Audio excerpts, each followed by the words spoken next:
ఓం శాంతి. స్వయంపై నిశ్చయం అని బాబా చెప్పారు. ఆత్మజ్ఞానం ఒకటి, నిశ్చయం ఒకటి, రెండింటిలో తేడా ఉంది. స్వయంపై నిశ్చయం అనగా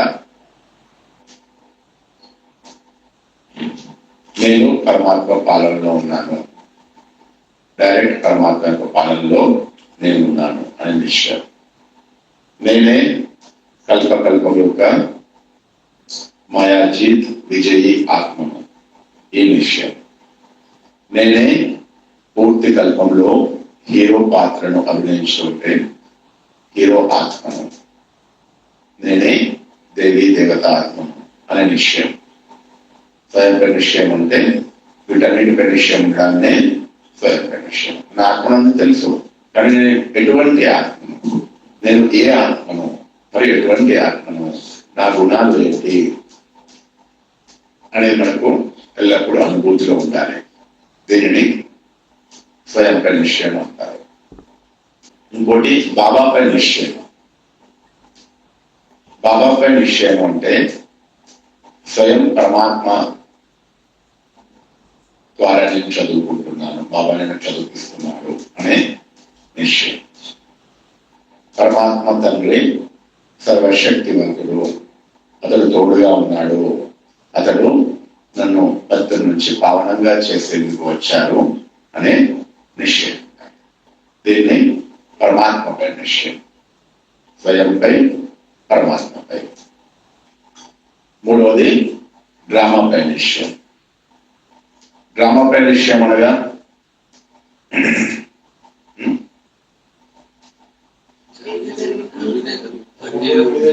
డ్రామాపై నిశ్చయం అనగా జరిగింది, జరగబోతుంది, అన్ని కూడా వర్తమానం అంతా కూడా మంచిగానే జరుగుతుంది, ఎందుకంటే బాబా నాతో ఉన్నాడు. డ్రామాపై నిశ్చయం. ఈ మూడు నిశ్చయాలు పర్ఫెక్ట్ గా ఉంటేనే మనం జీవితంలో స్థిరంగా సంతోషంగా ఉండగలుగుతాం. ఒకటి అనుకోవడము, ఒకటి ఉండడం, రెండింటిలో తేడా ఉందా?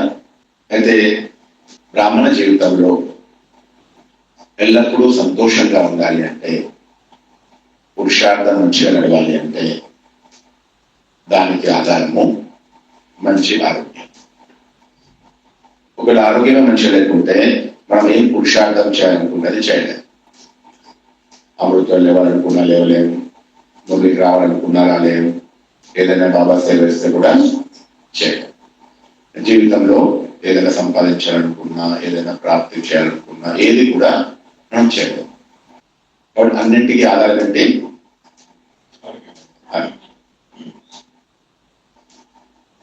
సంగమ యుగంలో తెలివైన వారు ఎవరు అంటే బాబా చెప్తారు, పూర్తి ప్రపంచంలో అందరికన్నా తెలివైన వాళ్ళు ఎవరు? బాబా చెప్తారు, మీ పిల్లలు. ఎందుకంటే మీరు పరమాత్మను తెలుసుకున్నారు. పరమాత్మను తెలుసుకోవడం అంటే అన్నికన్నా తెలివైనది అని బాబా చెప్తుంటారు. తెలివైన లక్షణాలు ఇది. దానిలో కూడా తెలివైన వాళ్ళు ఎవరు అంటే ఎవరైతే సంగమయుగంలో మంచి పురుషార్థం చేసి తన భాగ్యాన్ని తయారు చేసుకుంటారు. భగవంతుడు దొరికారు, ఓకే. భగవంతుడు దొరికిన తర్వాత ఆ సంతోషంలో ఉంటే సరిపోతుందా? లేదా ఆత్మను పావనంగా చేసుకోవడము, భాగ్యాన్ని తయారు చేసుకోవడం కూడా అవసరం. రెండు అవసరం. పరమాత్మను తెలుసుకోవడము ఒక విషయం అయితే, ఆత్మను పావనంగా చేసుకోవడము మరియు ఆత్మ యొక్క జన్మల భాగ్యాన్ని తయారు చేసుకోవడము రెండు విషయం. కాబట్టి ఆత్మను పావనంగా చేసుకోవాలి అంటే, మన శ్రేష్ఠ భాగ్యాన్ని తయారు చేసుకోవాలి అంటే దానికి ఆధారము ఆరోగ్యం. ఆరోగ్యం సరిగా లేకపోతే మనం ఏ పురుషార్థము యోగంలో కూర్చోలేము, నా ఏ పురుషార్థము చేయలేము. కాబట్టి సంగమ యుగంలో అతి తెలివైన వారు ఎవరు అంటే ఎవరైతే తమ ఆరోగ్యాన్ని మంచిగా ఉంచుకొని మంచిగా పురుషార్థం చేస్తూ ముందుకు వెళ్తారు. అర్థమైందా? బాబా దొరికారు, మనం ఆ సంతోషంలో ఉన్నాం, వస్తున్నాం, మురళి వింటున్నాం, వెళ్తున్నాం. దీంతో శ్రేష్ట భాగ్యం తయారవుతుందా? మనము జ్ఞానము, యోగము, ధారణ, సేవ అన్నింటిలో మంచిగా ఉండి ముందుకు వెళ్తేనే మన భాగ్యం తయారవుతుంది. ఈ విధంగా అన్నింటిలో ముందుకు వెళ్ళాలంటే ముఖ్య ఆధారము శారీరక ఆరోగ్యం. మనకు ఎంతైతే ఆత్మజ్ఞానం ఉందో దాంతో పాటు ఏదైనా లౌకికలో ప్రపంచం అంతటి గురించి తెలుసు, మన వీధిలో ఏమవుతుందో మనకు తెలియదు అనుకో, దాన్ని జ్ఞాని అంటారా? అదేవిధంగా బాబా చెప్పారు, జ్ఞాని అనగా ఆత్మజ్ఞానము, పరమాత్మ జ్ఞానము, సృష్టి జ్ఞానము, దాంతో పాటు కొంచెం శరీర జ్ఞానం కూడా అవసరం. మనం ఏ శరీరంలో ఉంటున్నామో దానికి సంబంధించిన సరైన జ్ఞానం మనకు లేనట్లయితే మనం సంపూర్ణ జ్ఞానం అనలేము. శరీరం ఆత్మక ఇల్లు, అవునా? మందిరము ఇల్లు.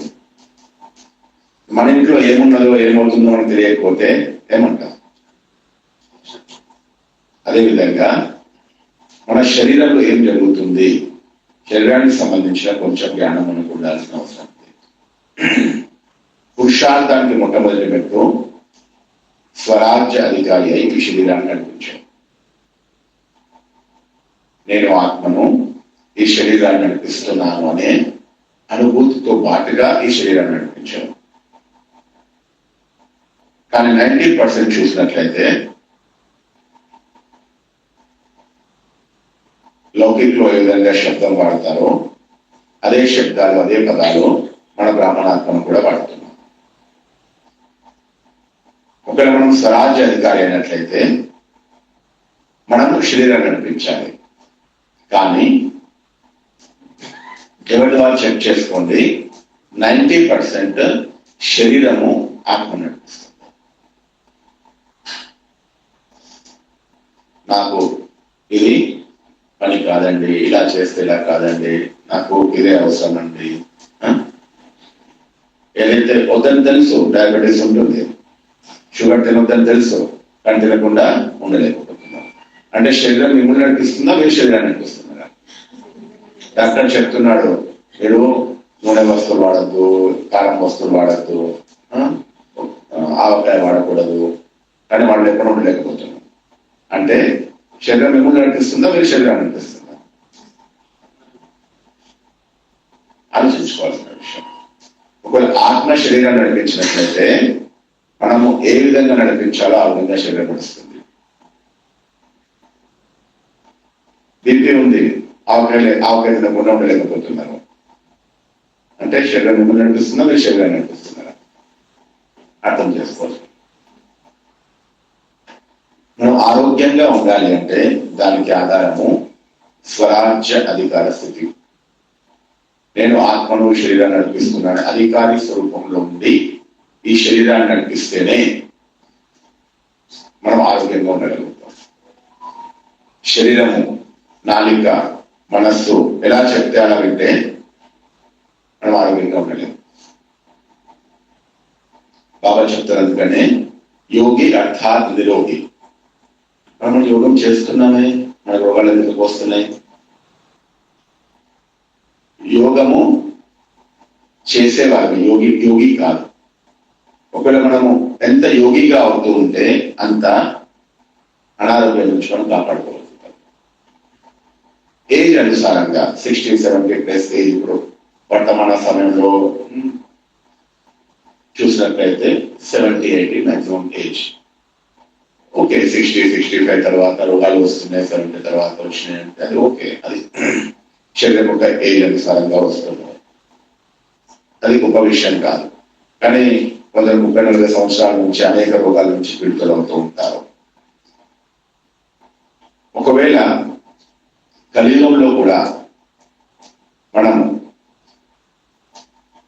కర్మేంద్రియ జీవితులమై భోజనం చేసినట్లయితే 100 సంవత్సరాలు ఆరోగ్యంగా జీవించవచ్చు. 70-80 సంవత్సరాలకే ప్రాబ్లమ్స్ వస్తున్నాయంటే నీవు ఎలా తినాలో, ఏం చేయాలో ఆ ప్రకారంగా చేయలేదని అర్థం. అందరూ అలా ఉన్నాం కాబట్టి ఇప్పుడు 70-80 వచ్చేసింది. కలియుగంలో కూడా మనము ఒకవేళ సిస్టమేటిక్ కంట్రోలింగ్ లైఫ్ లో ఉంటే 100 years జీవించడం కాదు, ఆరోగ్యంగా జీవించడం. కానీ లైఫ్ స్టైల్ అనేది చిన్నప్పటి నుంచే పాటించాలి. అటువంటి వారికి భగవంతుడు ఈ కర్మేంద్రియాలన్నింటినీ 100 years కోసం ఇచ్చారు. కానీ 50 years లోనే కిడ్నీ ఫెయిల్ అయింది అంటే అర్థం ఏంటి? నువ్వు దాన్ని ఎక్కువ వాడిన అర్థం. భగవంతుడు మ్యానుఫ్యాక్చరింగ్ చేసింది 100 years కోసం, 50 years లోనే ప్రాబ్లం వచ్చింది అంటే దాన్ని అధికంగా వాడావు అని అర్థం, దానికి అధికంగా శ్రమనిచ్చావు అని అర్థం. ఇంకా వేరే ఏం సమస్య లేదు, వేరే ఏం సమాధానం లేదు. ఒకటే కారణం. ఎగ్జాంపుల్ గా కిడ్నీ పని, ఫిల్టరింగ్ పని, మీరు దానికి ఎక్కువ పని ఇచ్చారు అంటే ఎక్కువ వ్యర్థ పదార్థాలు తిన్నారు, అది ఫిల్టర్ చేయడంలో అది తన వయసు కోల్పోయింది, స్టెమ్ అయిపోయింది. అదేవిధంగా శరీరంలో ఏ అవయవంలో కూడా ఏ ప్రాబ్లమ్స్ వచ్చినా దానికి ముఖ్య కారణం అధికంగా దాన్ని మనము ఉపయోగిస్తున్నాం. అధికత, అన్కంట్రోలింగ్, ఎక్సెస్ అండ్ అన్కంట్రోలింగ్, ఇవి రెండే అనారోగ్యానికి ముఖ్య కారణం. జంతువులకు అన్ని రోగాలు లేవు, అన్నిటికన్నా ఎక్కువ రోగాలు ఉన్నాయి మనుషులకే. ఎందుకంటే జంతువులు ప్రకృతి అనుసారంగా నడుస్తున్నాయి, ప్రకృతి విరుద్ధంగా నడవట్లేదు. ఏ జంతువులైతే ప్రకృతి విరుద్ధంగా నడుస్తున్నారో వాటికే రోగాలు వస్తున్నాయి. అదేవిధంగా మనుషులు 90% ప్రకృతికి విరుద్ధంగా నడుస్తున్నారు, 10% ప్రకృతి ప్రకారంగా నడుస్తున్నారు. అందుకని అన్నిటికన్నా ఎక్కువ రోగాలు మనుషులు.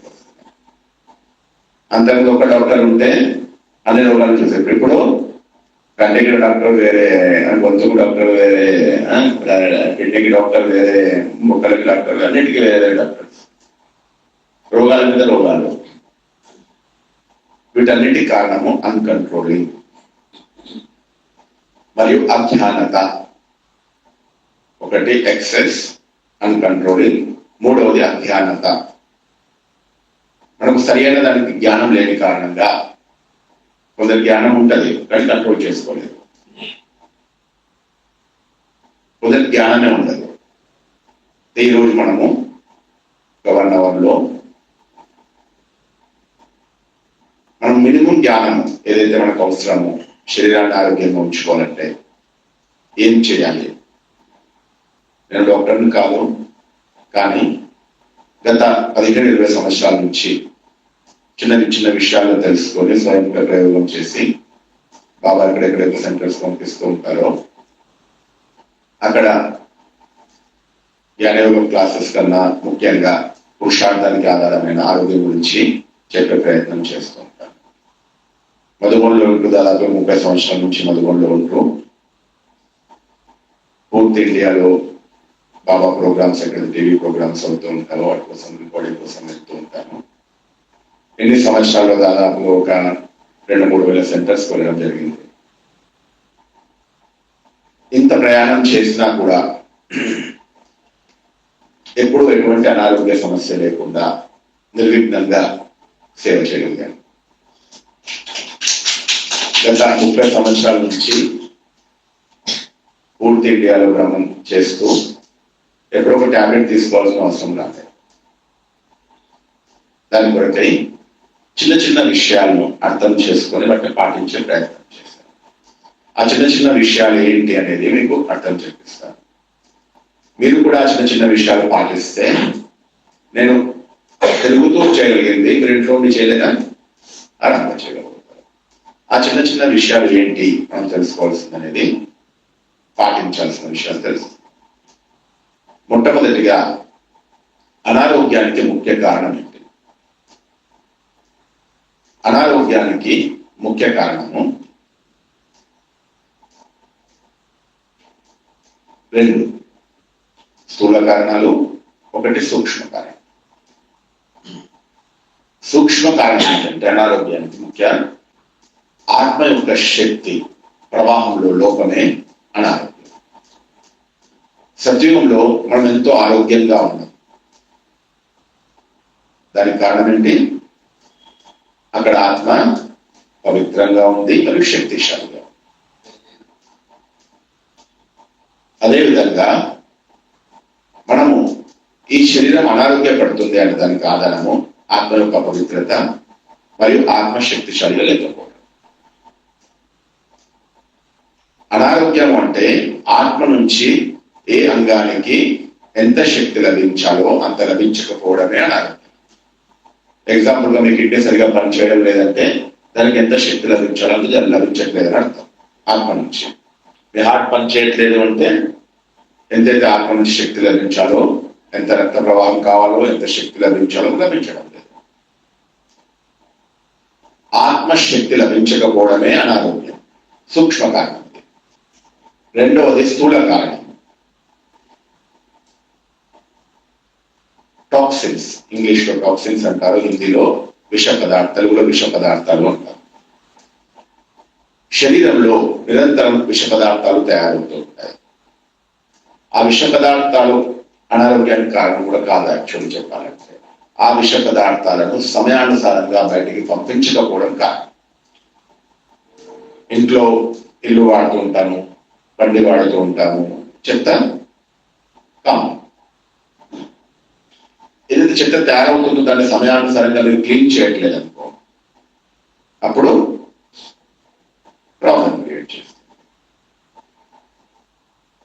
సమయానుసారంగా బండి క్లీన్ చేయట్లేదు, ఇల్లు క్లీన్ చేయట్లేదు. ఎగ్జాంపుల్ డస్ట్బిన్, మీరు వంట వండుతారు, డస్ట్బిన్లో డస్ట్ వేస్తూ వెళ్తున్నారు, క్లీన్ చేయట్లేదు, ఏమవుతుంది? శరీరంలో ప్రతిరోజు వ్యర్థ పదార్థాలు తయారవుతూ ఉంటాయి. ఆ వ్యర్థ పదార్థాలను సమయానుసారంగా మనం క్లీన్ చేయకపోతే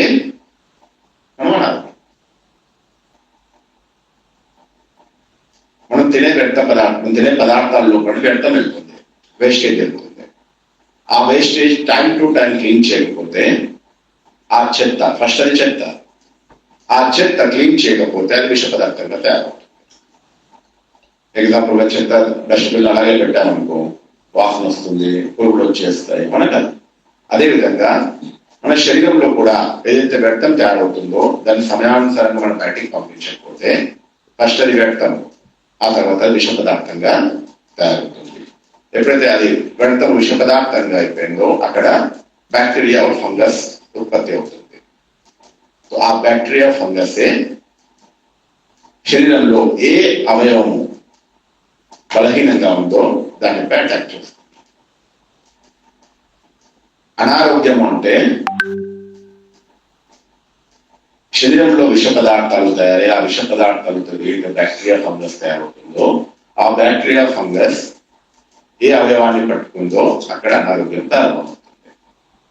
అవయవాన్ని సరిగా పనిచేయదు, దానికి రక్త ప్రసరణ సరిగా కానివ్వదు, తర్వాత ఆక్సిజన్ సరిగా అందనివ్వదు.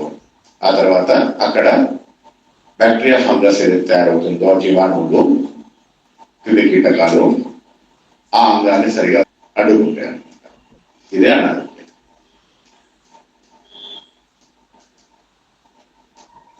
రెండో కారణము బ్యాక్టీరియా ఫంగస్ అర్థాత్ విష పదార్థాలు. ఒకటి ఆత్మశక్తి లభించకపోవడం సూక్ష్మ కారణము, రెండవది విష పదార్థాలు, మూడవది ఇమ్యూనిటీ పవర్, రోగ నిరోధక శక్తి యొక్క లోపం. ఎప్పుడైతే బ్యాక్టీరియా ఫంగస్ అటాక్ చేస్తుందో దానిపై విజయం పొందలేక మనం అనారోగ్యపడతాం. దాన్ని లో ఇమ్యూనిటీ పవర్ అంటారు. ఈ మూడు ముఖ్య కారణాలు. ఒకటి ఈ మూడింటికి సమాధానం మన దగ్గర ఉంది అంటే మనం ఆరోగ్యంగా ఉండగలుగుతాం. ఈ మూడింటికి సమాధానం ఏంటి? ఒకటి ఆత్మను శక్తిశాలిగా చేసుకోవడానికి ఆధారము కర్మేంద్రియ జీతి యోగం. యోగం వేరే, కర్మేంద్రియ జీతి యోగం వేరే. దీన్ని ఆరోగ్య యోగం అని కూడా అంటారు. మనం యోగం చేస్తున్నాము ఆత్మను పావనంగా చేసుకోవడానికి, కానీ శరీరానికి శక్తినిచ్చేందుకు విశేషంగా మనం యోగం చేయాలి. మనకు అందరికీ తెలుసు, మనం ఏది ఏ విత్తనం వేస్తే అలా ఫలం లభిస్తుంది. అదేవిధంగా యోగం దేని కొరకు చేస్తే అదే విధంగా ఫలితం మీకు లభిస్తుంది. మీరు ఆత్మను పావనంగా చేయడానికి యోగం చేస్తే ఆత్మ పావనంగా అవుతుంది, కానీ శరీరం ఆరోగ్యవంతంగా కాదు. శరీరం ఆరోగ్యంగా కావాలి అంటే శరీరం కొరకు కూడా మనం విశేషంగా యోగం చేయాలి. ప్రతిదానికి కర్మ. అదేవిధంగా మనం శరీరం కొరకై విశేషంగా యోగము 5 నుంచి 10 నిమిషాలు డైలీ చేయాలి. మనము పరంధామానికి వెళ్తున్నాం, సూక్ష్మతనికి వెళ్తున్నాం, ఆత్మను పావనం చేసి అభ్యాసం చేస్తున్నాం, ఇవన్నీ ఓకే. వీరి ఆత్మ మరియు పురుషార్థం. కానీ శరీరం ఆరోగ్యంగా ఉంచాలంటే శరీరం కోసం ఎక్స్ట్రా కాన్సన్ట్రేషన్ చేయాలి. ఆత్మ నుంచి శక్తులు తీసుకొని మొట్టమొదటి చెప్పే ఆత్మ నుంచి శరీరానికి శక్తులు సరిగా అందకపోవడమే అనారోగ్యం. దాని కొరకై సమాధానం ఏంటి? డైలీ ఒక 5-10 నిమిషాలు ఇలా అనుభవం చేయాలి. బాబా నుంచి సర్వశక్తుల కిరణాలు నాకు వస్తున్నాయి, నేను ఆత్మ సర్వశక్తులతో సంపన్నంగా అవుతున్నాను. మొట్టమొదటిగా ఇక్కడ శక్తిశాలి స్వరూపంగా అనుభవం చేయాలి. ఆ తర్వాత ఈ శక్తులు పూర్తి శరీరంలో వ్యాపిస్తున్నాయి. మొదటగా ఫేస్ లో, పంచకర్మేంద్రియాల్లో, గొంతులో, హార్ట్ లో, లంగ్స్ లో, పొట్టలో, నెమ్మదిగా నడుము వైపు, కాళ్ళ వైపు, ఇలా పాదాల వైపు పూర్తి శరీరంలో పరమాత్మని శక్తులు, సర్వశక్తులు వ్యాపిస్తున్నాయి. నా అన్ని అవయవాలు పరమాత్మని శక్తితో సంపన్నంగా అవుతున్నాయి. ఇలా అనుభవించాను. డైలీ 5 నుంచి 10 నిమిషాలు పరమాత్మని శక్తుల యొక్క ప్రవాహంతో ఈ శరీరాన్ని నింపండి. అనారోగ్యానికి ముఖ్య కారణము 3. దాని మొదటి కారణము శక్తులు లభించకపోవడం. దాని కొరకు ఈ ప్రకారంగా యోగం చేయండి. ఎదురుగా ఇక్కడ 7 కలర్స్, 7 కలర్స్ చిత్రం ఉంది కదా, ఎక్కడ పెట్టారు. ఇది మేము 15 years ముందు తయారు చేశాం అన్నమాట. ఆ విధంగా అన్ని ఆలోచించి యోగం చేయకుండా మినిమం ఇలా పరమాత్మను సర్వశక్తుల యొక్క తెల్లటి ప్రకాశ కిరణాలు పూర్తి శరీరంలో వ్యాపిస్తున్నాయి. నా శరీరంలోని అన్ని అవయవాలకు పరమాత్మని శక్తులు లభిస్తున్నాయి. నేను శక్తిశాలిగా అవుతున్నాను. ఒక 5 నుంచి 10 నిమిషాలు యోగం చేయాలి. ఎవరికైతే ఎటువంటి అనారోగ్యం లేదో, ఎవరికైతే ఏ అనారోగ్యం ఉందో ఆ అనారోగ్యం కోసం విశేషంగా యోగం చేయాలి. ఇప్పుడు ఎగ్జాంపుల్ గా కిచెన్ లో క్లీన్ లేదనుకోండి, ఇల్లంతా క్లీన్ ఉంది, మనం విశేషంగా దానిపైన అటెన్షన్ పెడతాం. అదేవిధంగా మనకు అనారోగ్యం వచ్చింది అంటే అర్థం ఏంటి? ఆ ప్లేస్ క్లీన్ గా లేదని అర్థం. అర్థమైందా? ఆ ప్లేస్ కు సరిగా శక్తి లభించడం లేదు, ఆ ప్లేస్ కు సరిగా వెలుగు లభించడం లేదు, ఆ ప్లేస్ కు సరిగా రక్త ప్రసరణ కావడం లేదు, లేదా ఆ ప్లేస్ మలినంగా ఉంది. దాని కొరకై విశేషంగా పరమాత్మ శక్తులు తీసుకొని ఏ అవయవమో అనారోగ్యంగా ఉందో ఆ అవయవంపై ఎక్స్ట్రా కాన్సన్ట్రేషన్ చేయండి. అనారోగ్యం లేని వాళ్ళు 5-10 నిమిషాలు, అనారోగ్యంగా ఉన్న వాళ్ళు ఆ అవయవంపై విశేషంగా ఒక 1/2 hour యోగం చేయండి డైలీ. పొద్దున అమృత వేళ మీరు ఆత్మయోగం చేస్తున్నారు, ఆత్మను పావనంగా చేసే యోగం చేస్తున్నారు అనుకోండి. మధ్యాహ్నం సమయంలో, సాయంత్రం సమయంలో, రాత్రి సమయంలో ఒక 10-10 నిమిషాలు 3 సార్లు మీకు ఏదైతే అనారోగ్యం ఉందో అనారోగ్యం కోసం యోగం చేయండి. అప్పుడు ఆ లెక్కాచారం నుంచి ముక్తులవుతారు. లెక్కాచారాలు వచ్చాయంటే ఒకటి అనుభవించండి, లేదా యోగంతో శుద్ధి చేసుకోండి. మీరు యోగంతో ఎప్పుడైతే ప్రకాశిస్తూ ఉంటారో అవయవానికి అది తొందరగా నయం అవుతుంది, లేదా ఆ బాధ నుంచి విముక్తి లభిస్తుంది. అది మిమ్మల్ని పరిశాన్ చేయదు. ఎగ్జాంపుల్గా మోకాళ్ళ నొప్పులు ఉన్నాయనుకోండి, 2 చేతులు మోకాళ్ళ మీద పెట్టేసి బాబా నుంచి కిరణాలు తీసుకొని ఈ 2 చేతుల ద్వారా మోకాళ్ళకు వెళ్తున్నవి, మోకాళ్ళు రిలాక్స్ గా అవుతున్నాయి. బాబా శక్తులు అక్కడికి వెళ్ళి అక్కడ వాటిని హీల్ చేస్తున్నాయి. అలా 10 నిమిషాలు యోగం చేయండి. పొద్దున ఒకసారి, మధ్యాహ్నం ఒకసారి. మీకు ఏ హిసాబ్ కితాబ్, ఏ లెక్కాచారం ఎక్కువ అవుతుందో దానికోసం విశేషంగా యోగం చేయండి. ఇలా యోగం ద్వారా లెక్కాచారాలు సమాప్తం చేసుకోవడం అంటే ఇదన్నమాట. ఈ విధంగా మనం ఎల్లప్పుడూ ఆరోగ్యంగా ఉండాలి అంటే ఆత్మశక్తులతోని ఆ అవయవాన్ని నింపండి. ఒకటి. రెండవది, అనారోగ్యానికి రెండో కారణము విష పదార్థాలు. శరీరంలో నిరంతరం విష పదార్థాలు తయారవుతుంటాయి. మనం తెలుసుకోవాల్సింది ఏంటి అంటే విష పదార్థాలు ఎందుకు తయారవుతున్నాయి, వాటిని తయారు కాకుండా ప్రయత్నం చేయండి ఫస్ట్. రెండవది, తయారవుతున్నాయి వాటిని క్లీన్ చేసుకోండి. మొత్తం తయారు కాకుండా అయితే ఉండదు, తయారవుతాయి ఖచ్చితంగా. వాటిని సమయానుసారంగా క్లీన్ చేసుకోండి.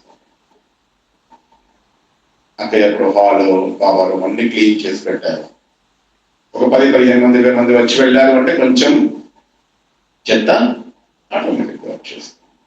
అదేవిధంగా మన శరీరం ఉదయం నుంచి మన సాయంత్రం వరకు వాడుకుంటున్నాము అంటే ఖచ్చితంగా కొంచెం చెత్త తయారవుతుంది.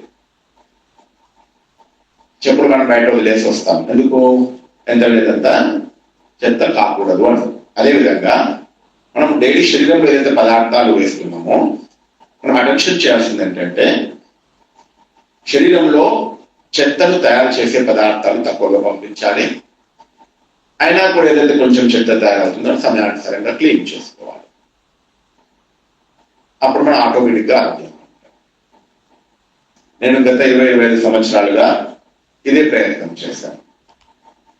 ఒకటి, చెత్త ఎక్కువ లోపలికి పోకుండా ప్రయత్నం చేశాను. రెండవది, డైలీ ఏదైతే చెత్త శరీరంలో తయారవుతుందో డైలీ క్లీన్ చేసుకోవాలి. డైలీ అప్పుడు ఎటువంటి అనారోగ్యము రాదు. లౌకిక్లో ఎన్నో రోగాలు వస్తూ ఉంటాయి. వీటన్నిటికీ కారణం ఇది. వీటి కోసం మినిమం మనకు జ్ఞానం ఉండాలి. మన శరీరంలో విష పదార్థాలు ఎందుకు తయారవుతాయి, కారణం ఏంటి అని తెలుసుకునే ప్రయత్నం చేద్దాం. మొట్టమొదటిది, శరీరంలో విష పదార్థాలు తయారయ్యేందుకు అనేక కారణాలు, ఒక 4-5 కారణాలు తెలుసుకుందాం. మొట్టమొదటి కారణము అధికంగా భోజనం చేయడం. మనకు ఎంత అవసరమో 90% మనకు అవసరం కన్నా మనం ఎక్కువ తింటాం. ఎగ్జాంపుల్గా మనకు ఒకవేళ 3 రొట్టెలు అవసరం అనుకోండి, లేదా 3 ముద్దల భోజనం రైస్ అవసరం అనుకోండి, మనం 4 ముద్దలు తింటాం ఆటోమేటిక్గా. మన భారతీయ సంస్కృతిలో ఒక చెడు అలవాటు ఏంటంటే, చాలా పెద్ద చెడు అలవాటు, కానీ దాన్ని మనం చెడు అనుకోము. అదేంటి అంటే, నార్మల్గా బ్రదర్స్ అన్నయ్యలు ఎవరైతే ఉంటారో, మేల్స్ ఎవరైతే ఉంటారో, మగవారు ఎంత ఆకలి ఎంతో అంత తింటారు. కానీ ఎవరైతే లేడీస్ ఉంటారో ఇంట్లో, వాళ్ళకి చాలా చెడ్డ అలవాటు ఏంటది, ఎప్పుడైతే చాలు అన్న తర్వాత వాళ్ళకి కొంచెం జబర్దస్త్ వేయాల్సిందే, వేయకుండా వాళ్ళకి తృప్తి ఉండదు. కానీ లేడీస్ ఏంటనుకుంటారు, మేము ప్రేమ చేస్తున్నామని. కానీ ఆ ప్రేమ వాళ్ళ అనారోగ్యపరుస్తుంది, మీకు తెలియదు. భారతీయ సంస్కృతిలో అన్నిటికన్నా పెద్ద చెడు అలవాటు ఇదే. మీ ప్రేమనే మీ పరివారాన్ని అనారోగ్యపరుస్తుంది, మీకు తెలియదు. 3 ముద్దల ఆకలి, 3 ముద్దలు తిన్నారంటే అప్పటి వరకు భోజనం అమృతం. 3 ముద్దల ఆకలిలో 1 ముద్ద ఎక్స్ట్రా పెట్టామనుకోండి, ఆ ఎక్స్ట్రా ఏది తిన్నామో అది పూర్తి ఆహారాన్ని విషయంగా తయారు చేస్తుంది. కానీ ఏ రోజైతే 1 ముద్ద బిడ్డకు కానీ ఆయనకు కానీ ఎక్కువ పెట్టామంటే ఆ రోజు సంతోషపడతాం, మా ఆయన గారు ఈరోజు కొంచెం ఎక్కువ తిన్నారు, బిడ్డ ఎక్కువ తిన్నారండి. కానీ అది విషయం అవుతుందని మీకు తెలియదు. మీరు చేస్తున్నారు ప్రేమ, కానీ ఆ ప్రేమ వారికి విషయంగా తయారవుతుందని మీకు తెలియదు. 90% భారతీయ స్త్రీలు చేసే పెద్ద తప్పు ఇది. జీవితాంతం 10-12 సంవత్సరాల ఏజ్ నుంచి పాటించడం ప్రారంభిస్తే జీవితాంతం ఇదే పని చేస్తూ వస్తారు. ఇది చాలా పెద్ద తప్పు, కానీ దీన్ని తప్పని ఎవరు అనుకోరు. ఇది దీన్ని ప్రేమ అనుకుంటారు, కానీ ఈ ప్రేమే పెద్ద తప్పని మనకు తెలియదు. నేను RSS లో ఉన్నప్పుడు మా గురువు గారు ఉండేవాడు అనమాట. 83 ఏజ్ అనమాట, 84 రాబోతుంది. గురువు వారికి ఎటువంటి రోగాలు లేవు. మార్నింగ్ 4 o'clock లేస్తే రాత్రి 10 o'clock అనుకుంటారు. మధ్యాహ్నం భోజనం చేసిన తర్వాత 1/2 an hour జస్ట్ రిలాక్స్ అవుతారు అంతే. ఎటువంటి రోగాలు లేవు. నేను అడిగాను కారణం ఏంటి, గురువారు ఒకే సమాధానం చెప్పారు. నేను ఎప్పుడు భోజనం చేసినా సగం కడుపు భోజనం చేస్తాను. కానీ మనం ఏమంటాం, సగం కడుపు తినకూడదు రా అంటాం. కానీ ఆ సగం కడుపే అనారోగ్యానికి ముఖ్య కారణం మనకు తెలియదు. ఎంత ఆకలి ఉందో దానిలో 60 to 70% మనం భోజనం చేయాలి. 4 ముద్దల ఆకలి అయితే 3 ముద్దలు తినండి. కానీ మనం చేసే తప్పేంటి, 4 ముద్దలు తింటున్నాం, మళ్ళీ పరివారం వాళ్ళు 1 ముద్ద ఎక్స్ట్రా పెడుతున్నారు. అంటే 4 ముద్దల ఆకలికి మనం 3 ముద్దలు తినాలి, కానీ 4 ముద్దల ఆహారం చేస్తున్నాం, 5 ముద్దలు తినేస్తున్నాం. జీవితాంతం మన పరివారంలో మనం చేసిన తప్పు ఇది. కాబట్టి ఆరోగ్యంగా ఉండాలి అంటే ఎంత ఆకలి ఉందో దానికన్నా కొంచెం తక్కువ తినాలి. ఇది ఆరోగ్యం యొక్క మొట్టమొదటి సూత్రం. మన డైజెషన్ మంచిది కావాలి అంటే ఎంత తినగలుగుతారో దానిలో 60 to 70% తినండి. ఆ తర్వాత అది డైజెషన్ అవుతున్నప్పుడు దానిలో గ్యాసెస్ తయారవుతాయి, కొన్ని కెమికల్స్ రిలీజ్ చేస్తుంది లివర్. దానికోసం ప్లేస్ కావాలి. మనం ఎంత తింటామంటే ఇక్కడ వరకు కాదు, ఇక్కడ వరకు తినేస్తాం. డైజెషన్ అయినప్పుడు గ్యాసెస్ రిలీజ్, లిక్విడ్ రిలీజ్ కావాలి, కొంచెం ప్లేస్ ఉండాలి. భగవంతుడు ఎంత ప్లేస్ ఇచ్చాడో అంత తినేస్తున్నాం. డైజెషన్ ఎలా అవుతుంది? కాబట్టి ఆరోగ్యంగా ఉండాలి అంటే ఎంత ఆకలి ఉందో, ఎంత తినగలుగుతామో దానిలో 70% తినాలి. ఇలా తినగలిగిన కారణంగా కడుపు నిండా తింటున్నాం కాబట్టి మనకు శరీరంలో విష పదార్థాలు తయారవుతాయి. విష పదార్థాలు ఎలా తయారవుతాయి అంటే, ఎగ్జాంపుల్ గా ఒకవేళ మీకు 3 ముద్దల ఆహారం తిన్నారనుకోండి, కొంచెం ప్లేస్ వదిలేశారు, డైజెషన్ ఫాస్ట్ గా అయిపోతుంది, 3 hours లో అయిపోతుంది. మీరు ఇక్కడికి బదులు ఇక్కడ వరకు తిన్నారనుకోండి, అది డైజెషన్ చేస్తూ గ్రైండ్ చేస్తూ ఇక్కడ ముద్దని ఇక్కడ వరకు వరకు మొత్తము లెవెల్ చేయడానికి దానికి 3 hours పడుతుంది. ఇంకా 3 hours డైజెషన్ చేయడానికి 6 hours పడుతుంది. మీరు 70% తింటే 3 hours, మీరు 120-130% తింటే 6 hours పడుతుంది డైజెషన్ కావడానికి. ఎంత సమయము ఆహారము మీ పొట్టలో ఉంటుందో అంతగా అది విషపూరితంగా ఉంటుంది. దాంతో విష పదార్థాలు ఎక్కువగా తయారవుతాయి. కాబట్టి దీనిపై మనకు విశేషంగా అటెన్షన్ ఉండాలి. అనారోగ్యానికి కారణాలు ఏంటో చెప్తున్నాను, దాన్ని సరి చేసుకోండి, ఆటోమేటిక్గా ఆరోగ్యం వచ్చేస్తుంది. మన ఏజ్ 60-70 అయిపోయింది, కానీ ఈ చిన్న విషయం మనం ఎప్పుడు జీవితంలో పాటించలేదు. ఒకటి, అధికంగా తినడం. రెండవది, ఆకలి లేకుండా తినడం. 90% మనము ఆకలి లేకుండానే తింటాం. మనం జీవితంలో ఒక మాట విన్నాం పెద్దల ద్వారా, డాక్టర్ల ద్వారా, టైం టు టైం భోజనం చేయాలి అని. టైం టు టైం భోజనం చేయడం మంచిదా చెడువా? టైం టు టైం భోజనం చేయడం మంచిగా చెడా? మంచి అలవాటు, చెడు అలవాటు? టైం టు టైం భోజనం చేయడము మంచి అలవాటు అని మనం టైం టు టైం భోజనం చేస్తున్నాం. కానీ అంతకన్నా పెద్ద చెడు అలవాటు లేదు. ఒకవేళ టైం టు టైం భోజనం చేయాలి అంటే అంతే భోజనం చేయండి, టైంకు ఆకలి. మీరు పొద్దున బ్రేక్ఫాస్ట్ మంచిగా చేసేసారు, 1 o'clock ఆకలి కావడం లేదు, 1:30 వరకు వెయిట్ చేస్తారు, చెడు టైం అవుతుంది కదా తినేద్దామని తినేస్తారు. ఇదే అన్నిటికన్నా పెద్ద తప్పు. మీకు ఆకలి కావడం లేదు అంటే పొద్దున తిన్నది డైజెషన్ కాలేదని అర్థం. మీరు టైం టు టైం తిన్నట్లయితే పొద్దున తిన్నది పొట్టలో సడ్ రహా హై, ఏమంటారు, కుళ్ళిపోతుంది. మళ్ళీ ఇప్పుడు మీరు భోజనం చేస్తారంట, అది కూడా వెళ్ళి కుళ్ళిపోతుంది. అది అమృతం కాదు, అది కూడా విషయంగా తయారు. కాబట్టి ఈ విషయాన్ని అర్థం చేసుకోవాలి. ఆకలి లేకుండా ఎప్పుడూ భోజనం చేయకూడదు. కానీ మన భారతీయ సంస్కృతిలో రెండో చెడు అలవాటిది. ఇంట్లో లేడీస్ విశేషంగా ఆకలి ఉన్నా లేకున్నా బలవంతంగా తినిపించేస్తారు. టైం అయింది కదా తినండి అని పిల్లలకైనా పెద్దలకైనా తినిపిస్తూ ఉంటారు. ఎందుకంటే వాళ్ళు తొందరగా తినిపిస్తే వాళ్ళు బోల్సా చేసుకుంటారు. అంతే, ఇంకా వేరేం ఉండదు. నేను చిన్నప్పుడు చూసాను అనమాట, మా అమ్మగారు కూడా వంట వండేటప్పుడు చాలా శాంతిగా బాబాయాల్లో వండేస్తారు. వంట పూర్తయింది అంటే తొందరగా తినండి తినండి అని పెట్టేస్తారు, ఆకలైనా కాదు. ఎందుకంటే తొందరగా తినేసి అందరికి వడ్డించేస్తే పొలుసలు చేసుకుంటాం అంతే, వేరేం లేదు. కానీ ఇది చాలా పెద్ద తప్పు అలవాటు. ఆకలి లేకుండా తినడం అంటే అది భోజనం అమృతం కాదు విషయంతో సమానం. మనం జీవితంలో ఎన్నో సార్లు తప్పు చేస్తాం. ఆకలి లేకుండా సమయానుసారంగా భోజనం చేయడం అనేది శరీరంలో విష పదార్థాలు తయారు కావడానికి ముఖ్య కారణం. కాబట్టి ఆకలి లేకుండా ఎప్పుడు భోజనం చేయకూడదు. అధికంగా భోజనం చేయడం, రెండవది ఆకలి లేకుండా భోజనం చేయడం శరీరంలో విష పదార్థాలు తయారైన అనారోగ్యానికి ముఖ్య కారణం. మూడవది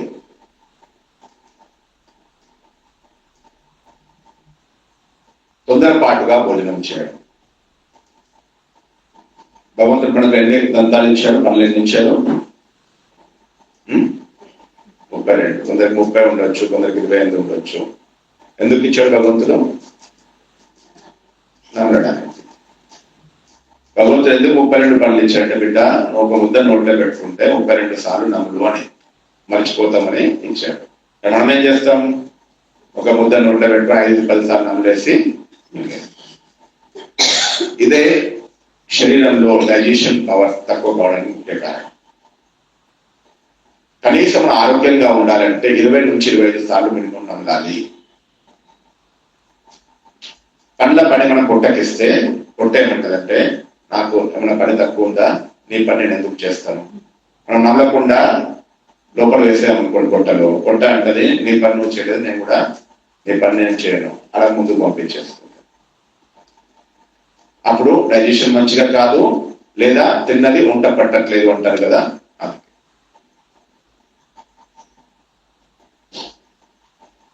మనం తిన్న ఆహారం ఎక్కడ డైజెషన్ అవుతుంది? ఎక్కడ డైజెషన్ అవుతుంది?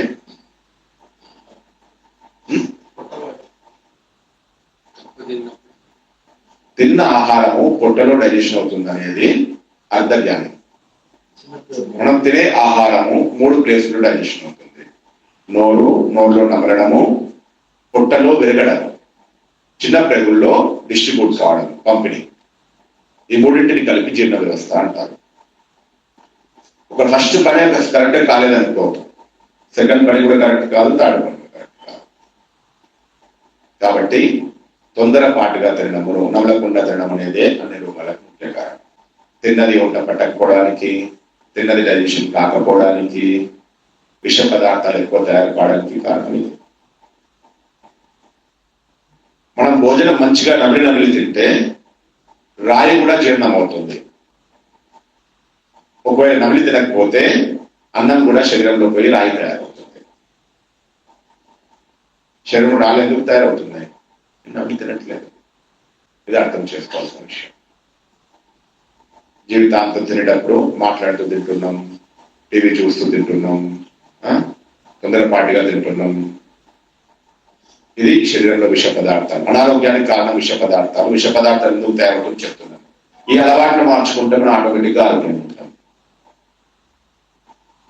నాలుగవది, ఒకసారి అనేక వెరైటీస్ తిన్నాం. ఎంత వెరైటీస్ ఎక్కువ ఉంటే శరీరము అంత డైజెషన్ చేయడానికి ఎక్కువ టైం పడుతుంది. 60 సంవత్సరాల పైన ఉన్న వాళ్ళు ఒకసారి 2 వెరైటీస్ కన్నా ఎక్కువ తినకూడదు. అన్నం తింటున్నామంటే అన్నంతో పాటు పప్పు కూర, బస్ 3 టోటల్, అంతకన్నా ఎక్కువ తినకూడదు. అదేవిధంగా 50+ వాళ్ళు 3 నుంచి 4, 40+ వాళ్ళు 4 నుంచి 5, చిన్న వాళ్ళ 50 వెరైటీస్ తినవచ్చు. ఎంత ఏజ్ ఎక్కువ అవుతుంటే అంత డైజెషన్ పవర్ తక్కువ అవుతుంటుంది. కానీ మనం 40 సంవత్సరాల ఏజ్ ఎంత తిన్నామో 60 సంవత్సరాల ఏజ్ లో కూడా 40 సంవత్సరాలు ఎంత కష్టపడ్డా 60 సంవత్సరాలు అంత కష్టపడుతున్నామా? కానీ అలవాటు కదా, ఇన్ని ముద్దలు తినాల్సిందే తింటుంది. అదే అనారోగ్యానికి ముఖ్యం. ఈ విధంగా చిన్న చిన్న అనేక తప్పులు మనం డైలీ చేస్తున్నాము. ఇవే అనారోగ్యానికి ముఖ్య కారణంగా అవుతుంది. తర్వాత ఫ్యాక్టరీ ప్రొడక్ట్స్. ఎంత మనం ఫ్యాక్టరీ ప్రొడక్ట్స్ ఎక్కువగా వాడుతున్నామో అంత మనం అనారోగ్యానికి గురవుతుంది. ఫ్యాక్టరీ ప్రొడక్ట్స్ అంటారు, వాటిని ఉత్పత్తులు అంటారు, ఆహారం అనరు. ఫ్యాక్టరీ ఫుడ్ కాదని, factory product. This product manufactured by అని ఉంటుంది అక్కడ. దిస్ ఫుడ్ మ్యానుఫ్యాక్చర్డ్ బై అని ఉండదు. ఎందుకంటే అది ఉత్పాదన, అది ఆహారం కానే కాదు. లక్ష్యం చెప్పాలంటే మనం ఏదైతే ఫ్యాక్టరీ ప్రొడక్ట్స్ తింటున్నామో, ఎంత ప్రాసెసింగ్ చేసినటువంటి ఫుడ్స్ తింటామో, ప్రొడక్ట్స్ తింటామో, అంతగా వాటిలో కెమికల్స్ ఎక్కువ ఉంటాయి. అవే అనారోగ్యానికి ముఖ్య కారణం. కాబట్టి వీటి నుంచి ఎంత దూరంగా ఉంటే అంత మంచి.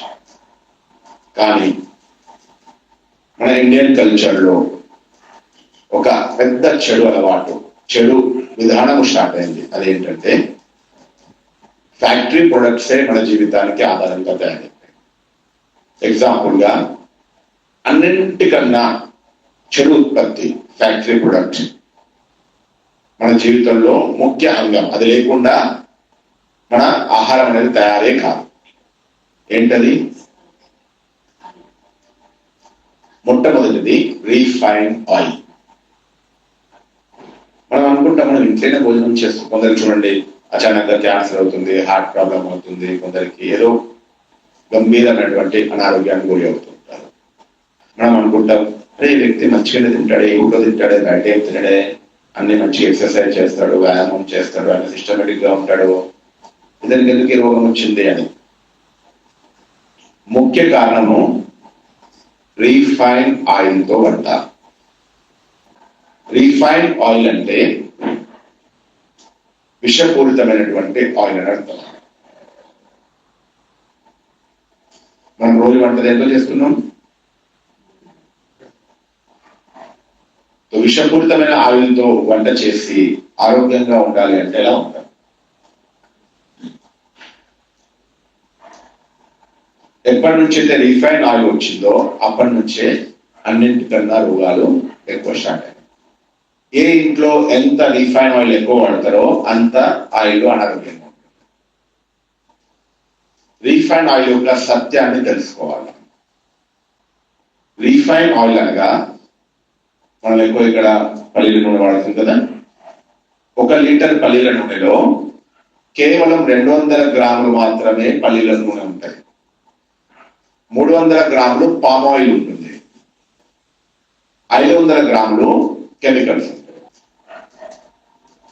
పాలలో ఒక్క చుక్క నిమ్మరసం పెడితే పాలు పగిలిపోతాయి, విషంగా అయిపోతాయి. మరి 1 లీటర్లో 700-800 గ్రామ్స్ కలుషితం. ఆ 200 గ్రాముల యొక్క ప్రభావం ఏమైనా ఉంటుంది శరీరం మీద? 0. ఇంకా దానిలో ఏదైతే కెమికల్స్ వేశారో ఆ కెమికల్సే శరీరాన్ని సత్యనాశనం చేస్తుంది. శరీరంలో అన్నింటికన్నా ఎక్కువ విష పదార్థాలు తయారు ముఖ్య కారణము రీఫైన్ ఆయిల్. రీఫైన్ ఆయిల్ లో ఉన్నటువంటి కెమికల్సే శరీరంలో అన్నింటికన్నా ఎక్కువ విష పదార్థాలను తయారు చేస్తున్నది. కిడ్నీ వాటిని క్లీన్ చేసి అలసిపోతుంది. అందుకే డయాబెటీస్ వస్తుంది. కిడ్నీ ఎందుకు ఫెయిల్ అవుతుంది? కిడ్నీ పని క్లీన్ చేయడం. మీరు ఏదైతే వ్యర్థ పదార్థాలు శరీరంలో తీసుకుంటున్నారో రక్తంలో వాటిని క్లీన్ చేసి బయటికి పంపించడం కిడ్నీ పని.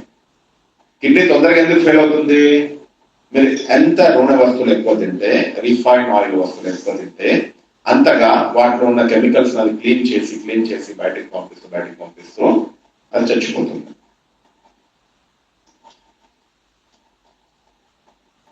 మన ఆహారము మాతలు వంట స్టార్ట్ చేయాలంటే ఫస్ట్ ముక్కుడులో ఒక కటోరీ నూనె, ఆ తర్వాతనే గంట కదులుతుంది. అవునా? ఇదే అన్ని రోగాలకు కారణం. ఎప్పుడు నేను ఎక్కడ అడిగినా 70 సంవత్సరాల క్రితం రిఫైన్ ఆయిల్ లేదు, మన వంట ఎలా వండేవారు అంటే కొందరు అంటారు గానుగ నూనె అని, కొందరు అంటారు నెయ్యి అని. చాలా పెద్ద తప్పు. ఒక 50 సంవత్సరాల క్రితం, 40 సంవత్సరాలు 50 సంవత్సరాల క్రితము చూసినట్లయితే వంట ఎప్పుడు వండినా మట్టి పాత్రలో వండేవారు. అప్పుడు వండే విధానం చెప్తాను, గుర్తు తెచ్చుకునే ప్రయత్నం చేయండి. ఎవరైతే 50-60 సంవత్సరాల పైన ఏజ్ ఉన్న వాళ్ళు గుర్తు తెచ్చుకునే ప్రయత్నం చేయండి. ఫస్ట్ మట్టి పాత్ర దాన్ని కడిగేవారు, పొయ్యి మీద పెట్టేసి, అప్పుడు చెక్క పొయ్యి ఉండేది, పొయ్యి మీద పెట్టేసి కొంచెం వేడి అవుతుంటే కొన్ని నీళ్లు పోసేవారు. ఫస్ట్ మీరు ఏ కూర వండాలనుకుంటే ఆ కూర ఫస్ట్ వేసేవారు. దాంట్లో ఏ కూర వండాలో ఆ కూర ఫస్ట్ వేసేసి ఒక 10 నిమిషాలు వేడి చేసేవారు. ఆ తర్వాత పైనుంచి జీలకర్ర, తర్వాత ఇంగువ, ఉప్పు, ఇంకా ఏది వేయాలనుకున్నా పైనుంచి వేసేవారు. అది ఒక 10 నిమిషాలు ఉడికిన తర్వాత ఒక టమాటాలు వేసి ఒక 5-10 నిమిషాలు ఉడికించేసి పూర్తి కూర తయారైన తర్వాత, కూర కానివ్వండి, బిర్యానీ కానివ్వండి, పులావ్ కానివ్వండి, పూర్తి అయిన తర్వాత పైనుంచి 2 చెంచాలు నెయ్యి వేసేవారు. దీనిలో నూనె అవసరం ఉందా? ఫస్ట్ వంట నూనె లేకుండానే వండేవారు. ఓన్లీ పైనుంచి 2 చెంచాలు నెయ్యి. ఇంట్లో 10 మంది ఉంటే 10 మందికి కలిపి ఒక 2-3 చెంచాలు నెయ్యి పైన వేసి కలిపేవాళ్ళు. అయిపోయింది, వంట రెడీ. నూనె అవసరం ఎక్కడ ఉంది? మనం చేసే పెద్ద తప్పు ఒకటి, రిఫైన్ నూనె, విష పదార్థాలతో కూడిన నూనె వాడుతున్నాం. రెండవది, ఆ నూనె వేడి చేసి జీలకర్ర, ఉప్పు, ఇంగువ, పసుపు అన్ని ఆ వేడి నూనెలో వేసేస్తున్నాం. ఏమవుతున్నాయి? ఇవి మాడిపోతుంది, చచ్చిపోతున్నాయి గురించి చెప్పాలంటే. ఇవన్నీ ఔషధాలు. వీటిని వేస్తున్నాం రీఫైన్ నూనెలో, వేడి నూనెలో.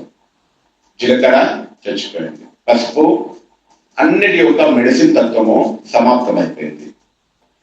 ఆ తర్వాత దాన్ని కూర వేసేసి తింటున్నాం.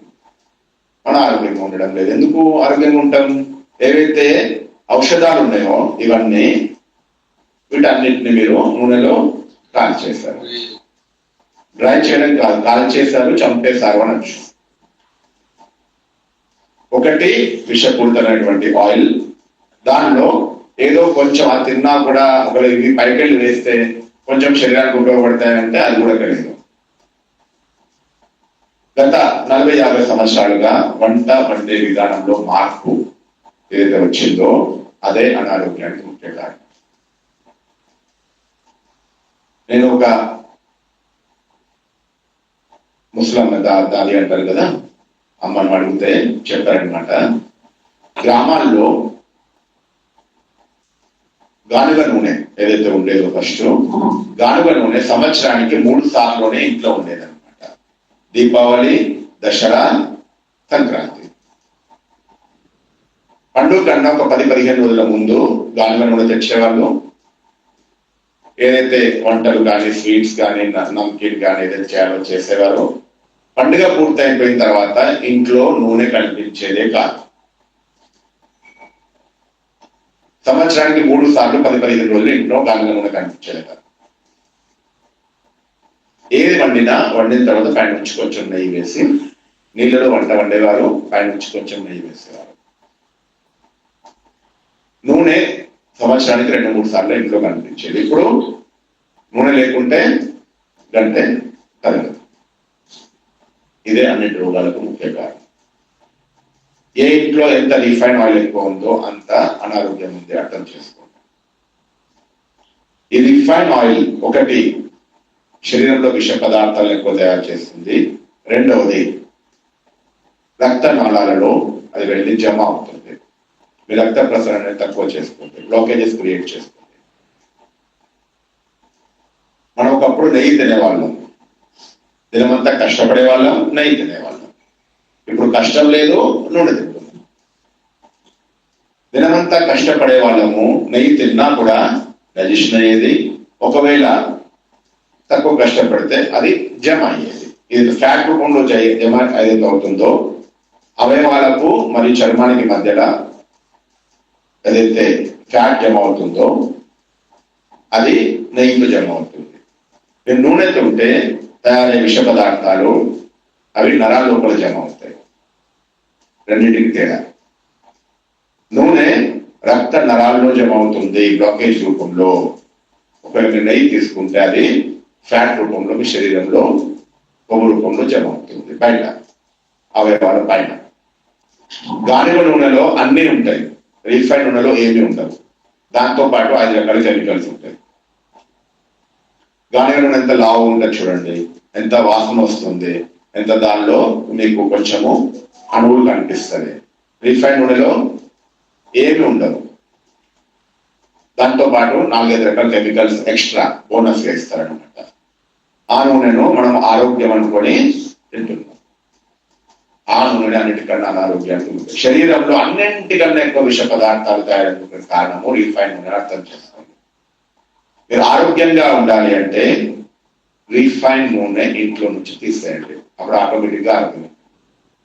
ఒక 3 నెలలు మీరు రూఫైన్ నూనె ఇంట్లో వదిలేయండి. మీరు ఇప్పుడు బ్లడ్ రిపోర్ట్స్ చెక్ చేసుకోండి, 3 నెలల తర్వాత చెక్ చేసుకోండి, అన్ని నార్మల్ అయిపోయి ఉంటాయి. కేవలం 3 నెలలు. ఒక అనేక హార్ట్ ప్రాబ్లం అంటే అనేక మందిని ప్రయోగం చేశాం మేము. ఒకటి 80% బ్లాక్ ఉండే, ఒకటి 50%, ఒకటి 40%, ఒకటి 30% అలా 3-4 బ్లాకేజెస్ ఉంటాయి. అనేక నేను చెప్పాను 3 నెలలు మీరు నూనె వాడకండి. మీరు అన్నము రొట్టె ప్రాబ్లం లేదు, నూనె లేకుండా చేసుకుంటున్నాం. మెయిన్గా కూర పప్పు, దాన్ని మీరు నూనెలో కాకుండా మామూలుగా నీళ్ళలో ఎలా వండాలి మీరు చెప్పినట్లుగా వాళ్ళకి నేర్పించాను.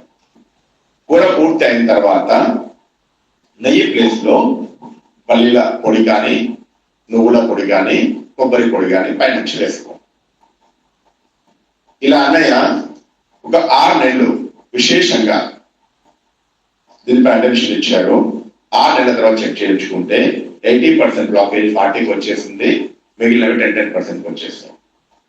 కేవలం రీఫైన్ నూనె అన్ని తింటున్నాడు, ఎలా తింటున్నాడు అలా తింటున్నాడు. కేవలం రీఫైన్ నూనె మానేశారు.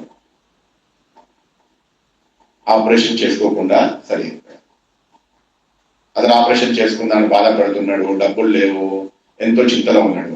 చిన్న యుక్తి స్టార్ట్ చేశారు. ఒకటి, నూనె డబ్బులు మిగిలిపోయినాయి, తర్వాత ఆరోగ్యం గురించి చెప్తుంది.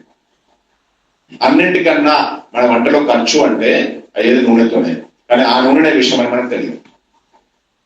ఏ కూర వండాలన్నా నేను కిచెన్లో నేను వంట నేను మధుబన్లో ఉండి నా వంట నేను చేసుకునే తింటాను. నా కిచెన్లో నూనె ఉండదు. అన్ని రకాల కూరలు చేసుకొని తింటాను. అన్నం తినాలి, మనం రొట్టె తినాలి, అన్నం రొట్టె మధుబన్ను తీసుకొచ్చుకుంటాను. కూరనే కదా చేసుకునేది, కూర కానీ పప్పు కానీ, దాంట్లో నూనె లేకుండా ఇలా చేసుకుంటాం. పైన నుంచి అవసరం ఉంటే కొంచెం నెయ్యి, 2 బ్రదర్స్ తోడుగా ఉంటామేమో, ఒక చెంచా నెయ్యి వేసుకుంటే సరిపోతుంది. పైన నుంచి అది వేసుకోకుండా సరిపోతుంది.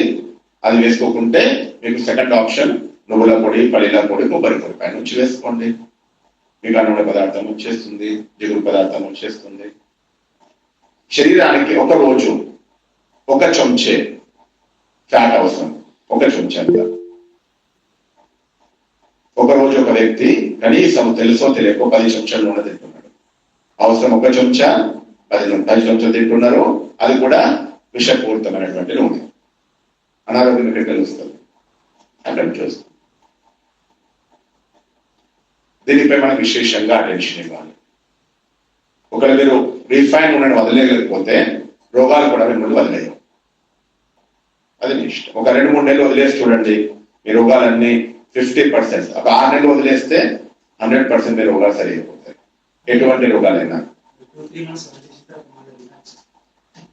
2-3 నుంచి వదిలేసిన తర్వాత మళ్ళీ తింటే మళ్ళీ స్టార్ట్ అవుతుంది. నూనె ప్లేస్ లో మీరు చెప్పాను పైనుంచి పొళ్ళు వేసుకొని తినండి, లేదు అంటే కొంచెం నెయ్యి వేసుకొని తినండి. ఒక 3 నెలలు ఫస్ట్ అనారోగ్యంగా ఉన్న వాళ్ళు ఒక 3 నెలలు వదిలేయండి. ఆ తర్వాత పైనుంచి కొంచెం నెయ్యి వేసుకొని, లేదా ఈ 3 చెప్పాను కదా, పల్లీల పౌడర్ కానీ, అది మన కొబ్బరి పౌడర్ కానీ, నువ్వుల పౌడర్ కానీ వేసుకోండి. రీఫైన్ నూనె అంటే విషం అని అర్థం చేసుకోండి. గానుగ నూనె ఎందుకు వాడాలి? ఎగ్జాంపుల్ వంట చేసే విధానం చెప్పాను. గానుగ నూనె వాడితే ఏం చేస్తారు? మళ్ళీ నూనె వేడి చేస్తారు, దానిలో జీలకర్ర, పసుపు, ఆవాలు అన్ని దాన్ని వేసి మళ్ళీ దాన్ని కాల్చేస్తున్నారు. నూనె ఎందుకు వేయాలి? కారణం ఒక్క కారణం చెప్పండి నాకు. ఒక్క కారణం కూడా లేదు, నూనె వేయడానికి ఒక్క కారణం కూడా లేదు. కానీ నూనె లేకుండా వంట వండడం అనేది ఊహించినటువంటి విషయం. నూనె అవసరం లేదు. యాక్చువల్ చెప్పాలంటే నూనె వంటకు అవసరమే లేదు, కానీ దాన్ని మనము అత్యవసరంగా మార్చేస్తాం. అందుకే రోగాలు వస్తున్నాయి. ఒక కారణం చెప్పండి నాకు, నూనె ఎందుకు వాడాలి వంటలో? ఏం కారణం లేదు. టేస్ట్ కొరకు మీరు పైనుంచి నేను చెప్పాను కదా, నెయ్యి వేసుకోండి, కొబ్బరి పొడి వేసుకోండి. ఆ నూనె టేస్ట్ అనేదే మీకు రోగాలకు ముఖ్యంగా. మీకు నూనె టేస్ట్ కావాలంటే రోగాలు మీకు ఫ్రీగా వచ్చేస్తాయి. అది మీ ఇష్టం. మనం ఎలా తింటే ఒక 2-3 నెలలు మనం అలా తిన్నాం అనుకో, మనకు అలా అలవాటు అయిపోతుంది. నాలుకకు ఒక సీక్రెట్ తెలియదు మనకు. నాలుక పైన ఏవైతే రుచి గ్రంథులు అంటారనమాట, టేస్ట్ బర్డ్స్ అంటారనమాట, అవి ప్రతి ఒక్క రోజు 10% చచ్చిపోతాయి, 10% పుడతాయి. మీరు ఏదైనా ఒక వంటను ఒక 1 month మీరు కంటిన్యూగా ఆ విధంగా తిన్నారంటే ఆ తర్వాత నాలుక మిమ్మల్ని డిమాండ్ చేయరు. ఎందుకంటే అన్ని టేస్ట్ బర్డ్స్ చేంజ్ అయిపోయాయి, అన్ని కొత్త బర్డ్స్. ఆ కొత్త గ్రంథులు ఏవైతే వచ్చే వాటికి నూనె గురించి తెలియదు, అవి మర్చిపోతాయి. మన బ్రెయిన్ కూడా మర్చిపోతుంది, ఆ గ్రంథులు కూడా మొత్తం మారిపోయాయి, ఇంకా డిమాండ్ చేయవు. ఒక 1 month మీరు నూనె లేకుండా భోజనం చేశారు అంటే ఆ తర్వాత మీ నాలుక నూనె అడగనే అడగదు. ఇది ఒక సైకాలజికల్ సీక్రెట్. ఇది మీరు అనుకుంటారేమో 1 month వాడండి, ఆ తర్వాత మీకు నూనె అడగనే అడగదు. బ్రెయిన్ అడుగుతుంది, నాలుక అడగదు. గీమే బనావు అక్కడ అంటున్నారు, నెయ్యిలో చేయాలి. నెయ్యి మళ్ళీ ఏం చేస్తారు, నెయ్యి వేడి చేసి మళ్ళా దాని జీలకర్ర, పసుపు ఎందుకు వేయాలి? నెయ్యి కానీ నూనె కానీ ఎందుకు వేయాలి? కారణం చెప్పండి. పైనుంచి వేయండి కదా, నెయ్యి వేయాలంటే పైనుంచి వేయండి. నెయ్యిలో, నూనెలో, గానుగ నూనెలో ఈ జీలకర్ర, పసుపు వీటిని వేయించాము అంటే అవి చచ్చిపోతున్నాయి. చాలా పెద్ద చెడు తప్పు అన్నమాట మనం చేసింది. ఈ తప్పును మార్చుకుంటే ఆటోమేటిక్గా దీన్ని మార్చుకోలేకపోతే అనారోగ్యం. నాకు స్టార్టింగ్ లో నాకు అమ్మ నేర్పించింది అనమాట. ఏంటి, మీరు ఎలా వంట చేస్తుందా, నూనె వేయాలి, దానిలో జీలకర్ర వేయాలా, దానిలో ఆవాలు వేయాలా, పసుపు వేయాలా, అన్ని వేసేసి దాన్ని సత్యనాశనం చేసి ఇలా చేసుకోవాలని చెప్పింది. నేను అలాగే చేసుకొని తింటున్నాను. నాకు తెలియదు. డైజెషన్ కావట్లేదు. మీరు డైజెషన్ టాబ్లెట్ తీసుకుంటున్నారు, దానిలో ఏముంది? జీలకర్ర ఉంది, ఇంగువ ఉంది, అదే ఉంది, పసుపు ఉంది, అదే ఉంది. వాటిని మీరు నూనెలో వేయించి కాల్చేసి తింటున్నారు. మన పెద్దవాళ్ళు ఇవన్నింటి ఎందుకు క్రియేట్ చేశారు వంటలో? ఇవి మనకు ఉపయోగపడతాయని. ఎందుకంటే కుండల వంటప్పుడు పైనుంచి వేసేవాళ్ళం, నూనెలో వేసేవాళ్ళం కాదు. అప్పుడు ఉపయోగపడేది. కానీ దాన్ని నెమ్మదిగా మారుతూ మనకు అసలు ఇప్పుడు తెలియదు. మన నూనె లేకుండా వంట వండొచ్చా అంటాం అనమాట. నూనె లేకుండానే వంట వండేవారు అనేది మర్చిపోయాం మనం. అందుకే రోగాలు వస్తుంది. ఎవరైతే మీకు సంపూర్ణ ఆరోగ్యం కావాలనుకుంటారో నీళ్లలో వంట వండుకోవడం నేర్చుకోండి. మీకు శరీరానికి ఏదైతే నూనె అవసరమో అది మీరు పైనుంచి వేసిన పల్లీల పొడిలో కానీ, నువ్వుల పొడిలో కానీ, కొబ్బరి పొడిలో కానీ, నెయ్యి ద్వారా మీకు లభిస్తుంది. నూనె శరీరానికి అవసరం లేదు. నూనె వాడాలి అనుకుంటే గానుగ నూనె కానీ దేని కోసం వాడాలి? కేవలం వేయించుకునే వస్తువుల కోసం. మీరు పకోడా చేసుకుంటున్నారు, బజ్జీ చేసుకుంటున్నారు, వాటి కోసము గానుగ నూనె వాడండి. నేను ఒక మంచి చిన్న యుక్తి చెప్పాను మీకు. యుక్తి ముక్తికి ఆధారం ఉంటుంది కదా. నేను చిన్న యుక్తి స్టార్ట్ చేశాను. ఏంటది? నేను చెప్పాను కదా, వంట చేసుకునే ముందు ఒక 2 చిన్న బాటిల్స్ పెట్టాను. 1/2 లీటర్వి రీఫైన్ నూనె బాటిల్స్ పెట్టేసి రీఫైన్ ఆయిల్ దాని కింద పాయిజన్ అని రాసి పెట్టాను అనమాట. డైలీ ఒక 3 నెలలు దాన్ని చూస్తూ వంట వండాను. అది లేకుండా వంట వండాను. ఆ తర్వాత మన మైండ్లో ఏం కూర్చుంటుంది? రీఫైన్ ఆయిల్ అంటే విషయం. ఇంకా పొరపాటున కూడా మీ శరీరం అడగదు. ఇది వదలలేకపోతే అనారోగ్యం కూడా మిమ్మల్ని వదలదు. మొట్టమొదటిది రీఫైన్ ఆయిల్. శరీరంలో అన్నింటికన్నా విష పదార్థాలు తయారు చేసేది. ఒకటి అలవాటు చెప్పాను, కానీ వస్తువులు ఒకటి ఇది రీఫైన్ ఆయిల్. రెండవది అన్నింటికన్నా శరీరంలో ఎక్కువ విషం తయారు చేసేది విఐపి విషం. అది ఏంటది? టీ, చాయ్. సాల్ట్ మూడవది. రెండవది టీ. తేయాకు అనేది అన్నింటికన్నా శరీరంలో ఎక్కువ విష పదార్థాలు తయారు చేస్తుందని మనకు తెలియదు. నేను అస్సాంకి వెళ్ళాను అనమాట. మనం జంతువులకు ఎంత తెలివి ఉందో మనుషులకు ఎంత తెలివి ఉందో ఒక ఉదాహరణ ద్వారా తెలుసుకుంటుంది. నేను అస్సాంకి వెళ్ళాను. అక్కడ చాయ్కి బగాన్ పోతే వహా అంటే తేయాకు తోటలు ఉంటాయి అన్నమాట. ఆ తేయాకు తోటల్లో వాళ్ళు తోట అక్కడ నుంచి చిన్న చిన్న ఆకులు కట్ చేస్తూ చిన్న అమ్మాయిలు దానిలో వెళ్తూ ఉంటారు అనమాట. ఎంత దగ్గరగా ఉంటారంటే, ఎందుకంటే అది తేయాకు తోట యొక్క వయస్సు 100 సంవత్సరాల నుంచి 200 సంవత్సరాలు. బ్రిటిషర్స్ కాలంలో పెట్టిన తేయాకు తోటలు ఇప్పటికి కూడా నడుస్తున్నాయి. దాని తోట చేంజ్ చేయాల్సిన అవసరం లేదు కింద నుంచి. ఎంత దగ్గరగా ఉంటాయంటే పెద్ద వ్యక్తులు నడవడం కూడా కష్టం. చిన్న చిన్న అమ్మాయిలు, సన్నగా ఉన్న అమ్మాయిలు వాటిని తీసుకొని కట్ చేసి ఇస్తూ ఉంటారు అనమాట. అడిగాను అనమాట, అన్నయ్య ఇక్కడ ఇంత దగ్గరగా ఉంది, నడవడం ఎంత భయం అనిపిస్తుంది నాకైతే, మరి అమ్మాయిలు ఇలా వెళ్తుండే, ఎందుకంటే భయం ఎందుకన్నయ్య అన్నారు. ఎందుకంటే అయితే తోటల్లో, చెరుకు తోటలో, వరి తోటలో అక్కడ ఇక్కడ వెళ్తూ ఉంటే పాములు కానీ ఏమైనా క్రిమికీటకాలు కానీ వస్తూ ఉంటవి, కట్ చేస్తారు అవి. అలాగే తేయాకు తోట విశేషత ఇది. తేయాకు తోటలో ఎప్పుడు ఎటువంటి జంతువులు కానీ, ఎటువంటి ప్రాణులు కానీ, ఎటువంటి పక్షులు కానీ, ఎటువంటి క్రిమికీటకాలు కూడా కనిపించవట. ఎందుకు? వాటికి కూడా తెలివి ఉంది, దీనిలో విషయం ఉందని. ఘాటు అంటే విషయం ఉందని. ఒక ఎగ్జాంపుల్ చెప్పాను అన్నయ్య, ఒకవేళ ఆవు కానీ ఎద్దు కానీ అటు నుంచి వచ్చేదనుకోండి, తేయాకు తోట వాసన వచ్చిందంటే వాపసు వెళ్ళిపోతాయట. జంతువులకు కూడా తెలివి ఉంది ఈ ఆకుల లోపల విషం ఉందని. కానీ మన మనుషులము ఆకులను కాల్చేసి, వేయించేసి, కలర్ వేసి, ఇంకెన్నో కెమికల్స్ వేసి సత్యనాశనం చేసి, ఇక మళ్ళా దాన్ని ఫస్ట్ టీ పౌడర్ తయారు చేసి దాన్ని మళ్ళా అమృతం లాంటి పాలలు వేసి మహావిషం తయారు చేసి తాగుతున్నాం.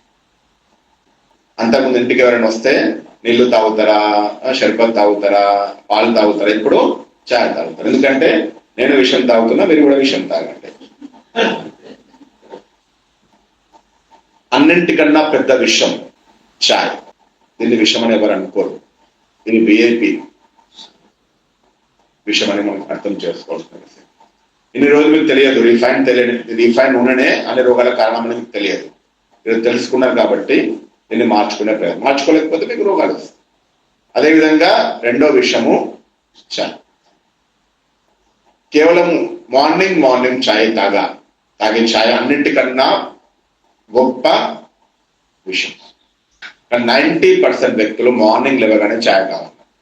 ఈ మార్నింగ్ చాయ్ అనే శరీరంలో అనేక విష పదార్థాలు తయారవడానికి ముఖ్య కారణం. లివర్ ఖరాబ్ కావడానికి, మీ డైజెషన్ సిస్టమ్ ఖరాబ్ కావడానికి, మీ కిడ్నీ ఖరాబ్ కావడానికి, అసిడిటీ, అల్సర్, గ్యాస్, మీ రక్త ప్రసరణ, రక్త వ్యవస్థ, మెటాబాలిజం, వీటన్నిటికి ఖరాబ్ కావడానికి ముఖ్య కారణము మార్నింగ్ ఖాళీ పొట్ట ఛాయ్ తాగడం. విశేషంగా రక్తము, రీప్రొడక్షన్, హిమోగ్లోబిన్ తక్కువ కావడానికి, ఇమ్యూనిటీ పవర్ తక్కువ కావడానికి, డైజెషన్ ప్రాబ్లమ్స్, కాన్స్టిపేషన్, వెంట్రుకలు ఊడిపోవడానికి, తర్వాత లేడీస్ సంబంధించిన సైకిల్స్ ఉంటాయి అవి ఖరాబ్ కావడానికి, వీటన్నిటికీ కారణము మార్నింగ్ ఛాయ్. మనకు తెలియదు. మార్నింగ్ ఛాయ్ అంటే అది ప్రసాదం మనకు, కానీ ఆ ప్రసాదం విషయం అని మనకు తెలియదు. మార్నింగ్ ఛాయ్ అంటే అమృతంతో సమానం అందరికీ, కానీ అమృతమే విషమై మన శరీరాన్ని సత్యనాశనం చేస్తుందని మనకు తెలియదు. ఛాయ్ తాగుతూనే ఎనర్జీ వస్తుంది అంటారు, అలవాటు అయిపోయింది. వ్యసనము అంటే ఏంటి? ఏదైతే మీరు వదలలేరో అది వ్యసనం. మీరు ఛాయ్ వదలలేకపోతున్నాము అంటే అది వ్యసనం అని అర్థం. ఇంకో సీక్రెట్ ఏంటంటే, మీరు సిగరెట్ తాగితే మీ లంగ్స్ ఖరాబ్ అవుతుంది, మద్యపానం తాగితే లివర్ ఖరాబ్ అవుతుంది, గుట్కా తింటే నోరు ఖరాబ్ అవుతుంది. కానీ ఛాయ్ తాగితే శరీరంలోని ప్రతి అవయవం ఖరాబ్ అవుతుందని మనకు తెలియదు. కానీ దాన్ని ఎంతో ప్రేమగా విఐపి అమృతంలా మనం తాగుతున్నాం. ఎవరైతే మార్నింగ్ ఖాళీ పుట్ట ఛాయ్ తాగుతారో వారికి రోగాలు లేకుండా ఉండవు. వారి ఇమ్యూన్ సిస్టమ్ ఖరాబ్ అయిపోతుంది, మెటబాలిజం ఖరాబ్ అయిపోతుంది, తర్వాత రక్త reproduction system, blood reproduction system, haemoglobin అనేది బాడీలో కెమికల్స్ యొక్క ఇంబ్యాలెన్స్ అయిపోతుంది. దాన్నే మనము యాసిడిటీ కావడం అంటాము. ఎప్పుడైతే మార్నింగ్ ఛాయ్ తాగుతామో శరీరంలో యాసిడ్స్ పెరిగిపోతాయి. దీన్నే డాక్టర్ భాషలో హార్మోనల్ ఇంబ్యాలెన్స్ అంటారు. మార్నింగ్ ఛాయ్ తాగడంలో శరీరంలోని అన్ని హార్మోన్స్ అన్ని రోగాలకు ముఖ్య కారణం. విశేషంగా మీకు ఎప్పుడు ఏ రోగాలు వచ్చిన డాక్టర్ని కలిస్తే మీ హార్మోన్స్ సరిగా లేవండి అంటారు. హార్మోన్స్ ఎందుకు సరిగా లేవు? మార్నింగ్ లేవగానే ఛాయ్ రూపీ విషయం తాగుతున్నాం, హార్మోన్స్ ఎలా బ్యాలెన్స్ అవుతాయి? కాబట్టి విషయాన్ని అర్థం చేసుకోవాలి. మేము ఛాయ్ వదలలేమండి అంటే రోగాలు కూడా మిమ్మల్ని వదలవు. ఛాయ్ నూనె జీవితం యొక్క భాగంగా తయారైపోయింది. కానీ నేను ఛాయ నూనె లేకుండా ఎన్నో సంవత్సరాల నుంచి ఎంతో ఆరోగ్యంగా ఉన్నాను. నేను ఎవరు చెప్పిన విషయాలు చెప్పట్లేదు, ప్రాక్టికల్గా 15-20 సంవత్సరాల నుంచి చేసిన విషయాలు చెప్తున్నాను. ఒక ప్లేస్లో ఉండి డైలీ నా వాటర్ చేంజ్, డైలీ నా గాలి చేంజ్, డైలీ నా భోజనం చేంజ్, డైలీ నా రూమ్ చేంజ్, డైలీ నా ప్రతి ఒక్కటి చేంజ్. సేవలు వెళ్ళినప్పుడు ఎవరైనా 3-4 రోజులు బయటికి వెళ్ళి వస్తే అనారోగ్యపడతారు. ఎందుకు? ఇమ్యూనిటీ పవర్ లేదు. విషం మీద విషం తాగుతున్నారు, విషం మీద విషం తింటున్నారు, ఎలా ఆరోగ్యంగా ఉంటారు? ఇమ్యూనిటీ పవర్ ఎక్కడికి వస్తుంది? మార్నింగ్ ఛాయ్ తాగే వాళ్ళకు, రిఫైన్ నూనె తాగే వాళ్ళకు ఇమ్యూనిటీ పవర్ ఎక్కడికి వస్తుంది? విషం మీద విషం తాగుతున్నాం, విషం మీద విషం తింటున్నాం. ఎల్లప్పుడూ ఆరోగ్యంగా ఉండాలంటే రిఫైన్ నూనె మరియు ఛాయ్ ఈ రెండింటి నుంచి ముక్తంగా పడాలి. కాఫీ ఛాయ్లో రెండింటిలో ఏమీ తేడా లేదు. మార్నింగ్ ఖాళీ పొట్టలో మీరు కాఫీ తాగినా ఛాయ్ తాగినా సేమ్ అదే ప్రభావం. ఇంకా కాఫీ ప్రభావం ఇంకా ఎక్కువగా ఉంటుంది ఖాళీ పొట్ట తాగితే. ఒకవేళ మీరు భోజనం తర్వాత టిఫిన్ చేసిన తర్వాత కొంచెం కాఫీ తాగితే పర్వాలేదు, కానీ ఏదైనా విషయమే, కానీ ప్రభావం అనేది చాలా తక్కువ. ఎందుకంటే దాంతో భోజనము శరీరంలో ఉంది కాబట్టి 70-80-90% భోజనంలో కొంచెం ఇది పోతే తేడా ఏమి రాదు. కానీ ఖాళీ పొట్ట ఎప్పుడు కూడా ఛాయ్ కాఫీ పొరపాటున కూడా తాగకూడదు. మూడవది విషయము మనందరికి తెలుసు, ఉప్పు తక్కువ వాడాలి. అది దొడ్డు ఉప్పు. ఏదైతే సన్నపు ఉప్పు వాడుతున్నామో దానిలో ఏ విధంగా నూనెలో 5 రకాల కెమికల్స్ ఉంటాయో సన్నపు ఉప్పులో కూడా 5 రకాల కెమికల్స్ ఉంటాయి. దాని ప్లేస్లో అంతకు సముద్రపు ఉప్పు అనే దొడ్డు ఉప్పు సంచుల్లో వచ్చేది, ఆ ఉప్పు తక్కువ వాడచ్చు. ఉప్పు నోటికి టచ్ కాకూడదు, తింటున్నప్పుడు ఉప్పు అనిపించకూడదు మన భోజనము. అంత తక్కువ దొడ్డు ఉప్పు వాడి, ఆ ఉప్పు కూడా ఎప్పుడు కూడా వంటలో నూనెలో కింద వేయకూడదు. మీరు వంట వండిన తర్వాత 70% వంట వండిన తర్వాత పైన నుంచి, ఇది ఉప్పు వాడే విధానం. అదేవిధంగా చక్కెర, సేమ్ చక్కెర కూడా నల్లటి చెరుకు పదార్థము, చెరుకు రసము బయటికి తయారు వచ్చినప్పుడు తెల్లగా వస్తుంది. దానికోసం 5 రకాల కెమికల్స్ వాడతారు. దాన్ని ఆ చక్కెర ప్లేస్లో బెల్లం వాడాలి. ఒక 50-60 సంవత్సరాల క్రితము వీటన్నిటికీ రిప్లేస్మెంట్. నూనె ప్లేస్లో గానుగ నూనె వాడేవారు, ఉప్పు ప్లేస్లో దొడ్డు ఉప్పు వాడేవారు, చక్కెర ప్లేస్లో బెల్లం వాడేవారు. మైదా అనేది లేనే లేదు, ఛాయ్ అనేది లేనే లేదు. అప్పుడు ఆరోగ్యం. ఈ 5 బాబా చెప్తారు కదా 5 వికారాలని, ఈ 5 వస్తువులు మన శరీరాన్ని సత్యనాశనం చేసే వస్తువులు. రీఫైన్ నూనె, రీఫైన్ షుగర్, రీఫైన్ ఉప్పు, రీఫైన్ మైదా మరియు ఛాయ్. ఈ 5 వస్తువులు 5 వికారాల రూపంలో మన ఆరోగ్యాన్ని సత్యనాశనం చేస్తున్నా మనకు తెలియదు. వీటి నుంచి ఎంత దూరంగా ఉంటే అంత ఆరోగ్యంగా ఉంటారు. వీటితో ఎంత ప్రేమ ఉంటే వాటి కూడా మీతో అంతే ప్రేమ ఉంటుంది. ఓకేనా? ఇది శరీరంలో విష పదార్థాలు తయారు చేసుకునేందుకు ముఖ్య కారణం చెప్పాను మీకు. కొన్ని అలవాట్లు, కొన్ని పదార్థాలు. మరి శరీరంలో తెలుసో తెలియకు మనం ఏదో కొంచెం వెనక ముందు తింటున్న విష పదార్థాలు తయారవుతున్నాయి. వాటిని క్లీన్ ఎలా చేసుకోవాలి? మీరు మార్నింగ్ శరీరాన్ని క్లీన్ చేసుకోవడానికి ఏం చేస్తారు? స్నానం చేస్తారు, అవునా కదా? బయట నుంచి శరీరాన్ని క్లీన్ చేసుకోవడానికి నీళ్ళు ఎలా అవసరమో శరీరం లోపల నుంచి క్లీనింగ్ చేసుకోవడానికి కూడా నీళ్ళే అవసరం, ఇంకేం అవసరం లేదు. మార్నింగ్ నేను ఒక 15-20 సంవత్సరాల నుంచి జల చికిత్స, వాటర్ థెరపీని ఫాలో చేస్తున్నాను. దాని కారణంగా ఎప్పుడు ఎటువంటి అనారోగ్యం లేకుండా ఆరాంగా అన్ని సేవలు చేయగలుగుతున్నాను. దానికోసము నేను ఎలా వాటర్ తాగుతాను మీకు చెప్తాను. మీరు ఏది ఫాలో చేయగలుగుతారు చేయండి. రాత్రి నిద్రించే ముందు ఫస్ట్ పని యూరిన్కి వెళ్ళి రావడం. యూరిన్కి వెళ్ళి వచ్చిన తర్వాత ఒక గ్లాసు గోరువెచ్చని నీళ్లు తాగి పండుకుంటారు. 10 o'clock, 10:30, 1 o'clock, 2 o'clock టైంలో మెలుగు వస్తుంది, యూరిన్ వచ్చేస్తుంది. దాన్ని ఇగ్నోర్ చేయవద్దు. వెళ్ళి వచ్చేసి మళ్ళీ ఒక గ్లాస్ నీళ్లు తాగి 2 గంటల టైంలో 1:30, 2 గంటల మధ్యలో యూరిన్కి వెళ్ళి వచ్చి మళ్ళీ ఒక గ్లాస్, ముందే వేడి నీళ్ళు థర్మాస్లో పెట్టేసుకుంటాను. 1-2 o'clock మధ్యలో యూరిన్కి వెళ్ళి మళ్ళీ ఒక గ్లాస్ వాటర్ తాగేస్తాను. అమృతలో 4 గంటలకు లేవగానే ఫస్ట్ యూరిన్కి వెళ్ళి వచ్చేసి యోగంలో కూర్చునే కన్నా ముందు 2 గ్లాసుల గోరువెచ్చని నీళ్ళు 4 గంటలకు. 5:30 సమ్ టైంలో మోషన్స్ అయిపోతుంది, స్నానం అయిపోతుంది. మళ్ళీ వచ్చిన తర్వాత 6 గంటల టైంలో 5:30 నుంచి 6 గంటలు స్నానం చేసి వచ్చిన తర్వాత 1 కానీ 2 గ్లాసులు వాటర్. తర్వాత మురళి అయిపోయిన తర్వాత యూరిన్కి వెళ్ళి వచ్చేసి మధుబన్లో ఉంటే జ్యూస్, బ్రేక్ఫాస్ట్, లేదంటే సెంటర్లో ఉంటే ఓన్లీ బ్రేక్ఫాస్ట్. బ్రేక్ఫాస్ట్ మధ్యాహ్నం భోజనానికి మధ్యలో 2 గ్లాసుల వాటర్, మధ్యాహ్నానికి సాయంత్రానికి మధ్యలో 2 గ్లాసులు, సాయంత్రానికి రాత్రి మధ్యలో 1 కానీ 2 గ్లాసుల వాటర్. ఇలా రాత్రి నుంచి పొద్దున వరకు మినిమం 10 to 12 గ్లాసెస్ వాటర్ తాగుతారు అంతే. దీనిలో ఏమైనా కష్టం ఉందా? తాగే విధానం ఇది. రాత్రి 10 గంటలకు 1 గ్లాసు, మధ్య యూరిన్కి వెళ్తే 1 గ్లాసు, 4 గంటలకు 2 గ్లాసులు, 5:30, 6 గంటలకు 2 గ్లాసులు. తర్వాత మురళి తర్వాత బ్రేక్ఫాస్ట్ టైం ఇంకా ఎక్కువ ఉంది అంటే 1 గ్లాస్ వాటర్ తాగండి. జ్యూస్ తాగుతాయి, వెజిటేబుల్ జ్యూసెస్ తాగితే ఇంకా మంచిది. అది లేకపోతే నార్మల్ వాటర్ తాగేస్తుంది, బ్రేక్ఫాస్ట్ చేసేయండి ఒక 1.5 hour గ్యాప్ తర్వాత. మధ్యాహ్నం భోజనం, సాయంత్రం మార్నింగ్ బ్రేక్ఫాస్ట్ మధ్యలో 2 గ్లాసులు, ఈ విధంగా సాయంత్రానికి మధ్యాహ్నానికి మధ్యలో 2 గ్లాసులు, రాత్రి 1 గ్లాసు. రోజంతట్లో 10 నుంచి 12 గ్లాసులు వాటర్ తాగాలి. వాటర్ ఎంత తాగాలి, మీరు సరిగా తాగుతున్నారు లేదా మీ శరీరం మీకు చెప్తుంది, మీ యూరిన్ మీకు చెప్తుంది. ఎవరి యూరిన్ ఎంత స్మెల్ గా ఉంది అంటే వారి శరీరంలో అన్ని విష పదార్థాలు ఉన్నాయి అని అర్థం. చిన్నప్పటి నుంచి ఒకటి చేసిన పెద్ద తప్పు ఏంటంటే మనకెవరు చెప్పలేదు, దాన్ని మనం ఫాలో చేస్తూ వచ్చాం. ఏంటంటే అది చిన్నప్పటి నుంచి ఎప్పుడు యూరిన్కి వెళ్ళినా యూరిన్లో స్మెల్ ఉండేది. మనం ఏమనుకున్నాం, అది కామన్ అనుకున్నాం.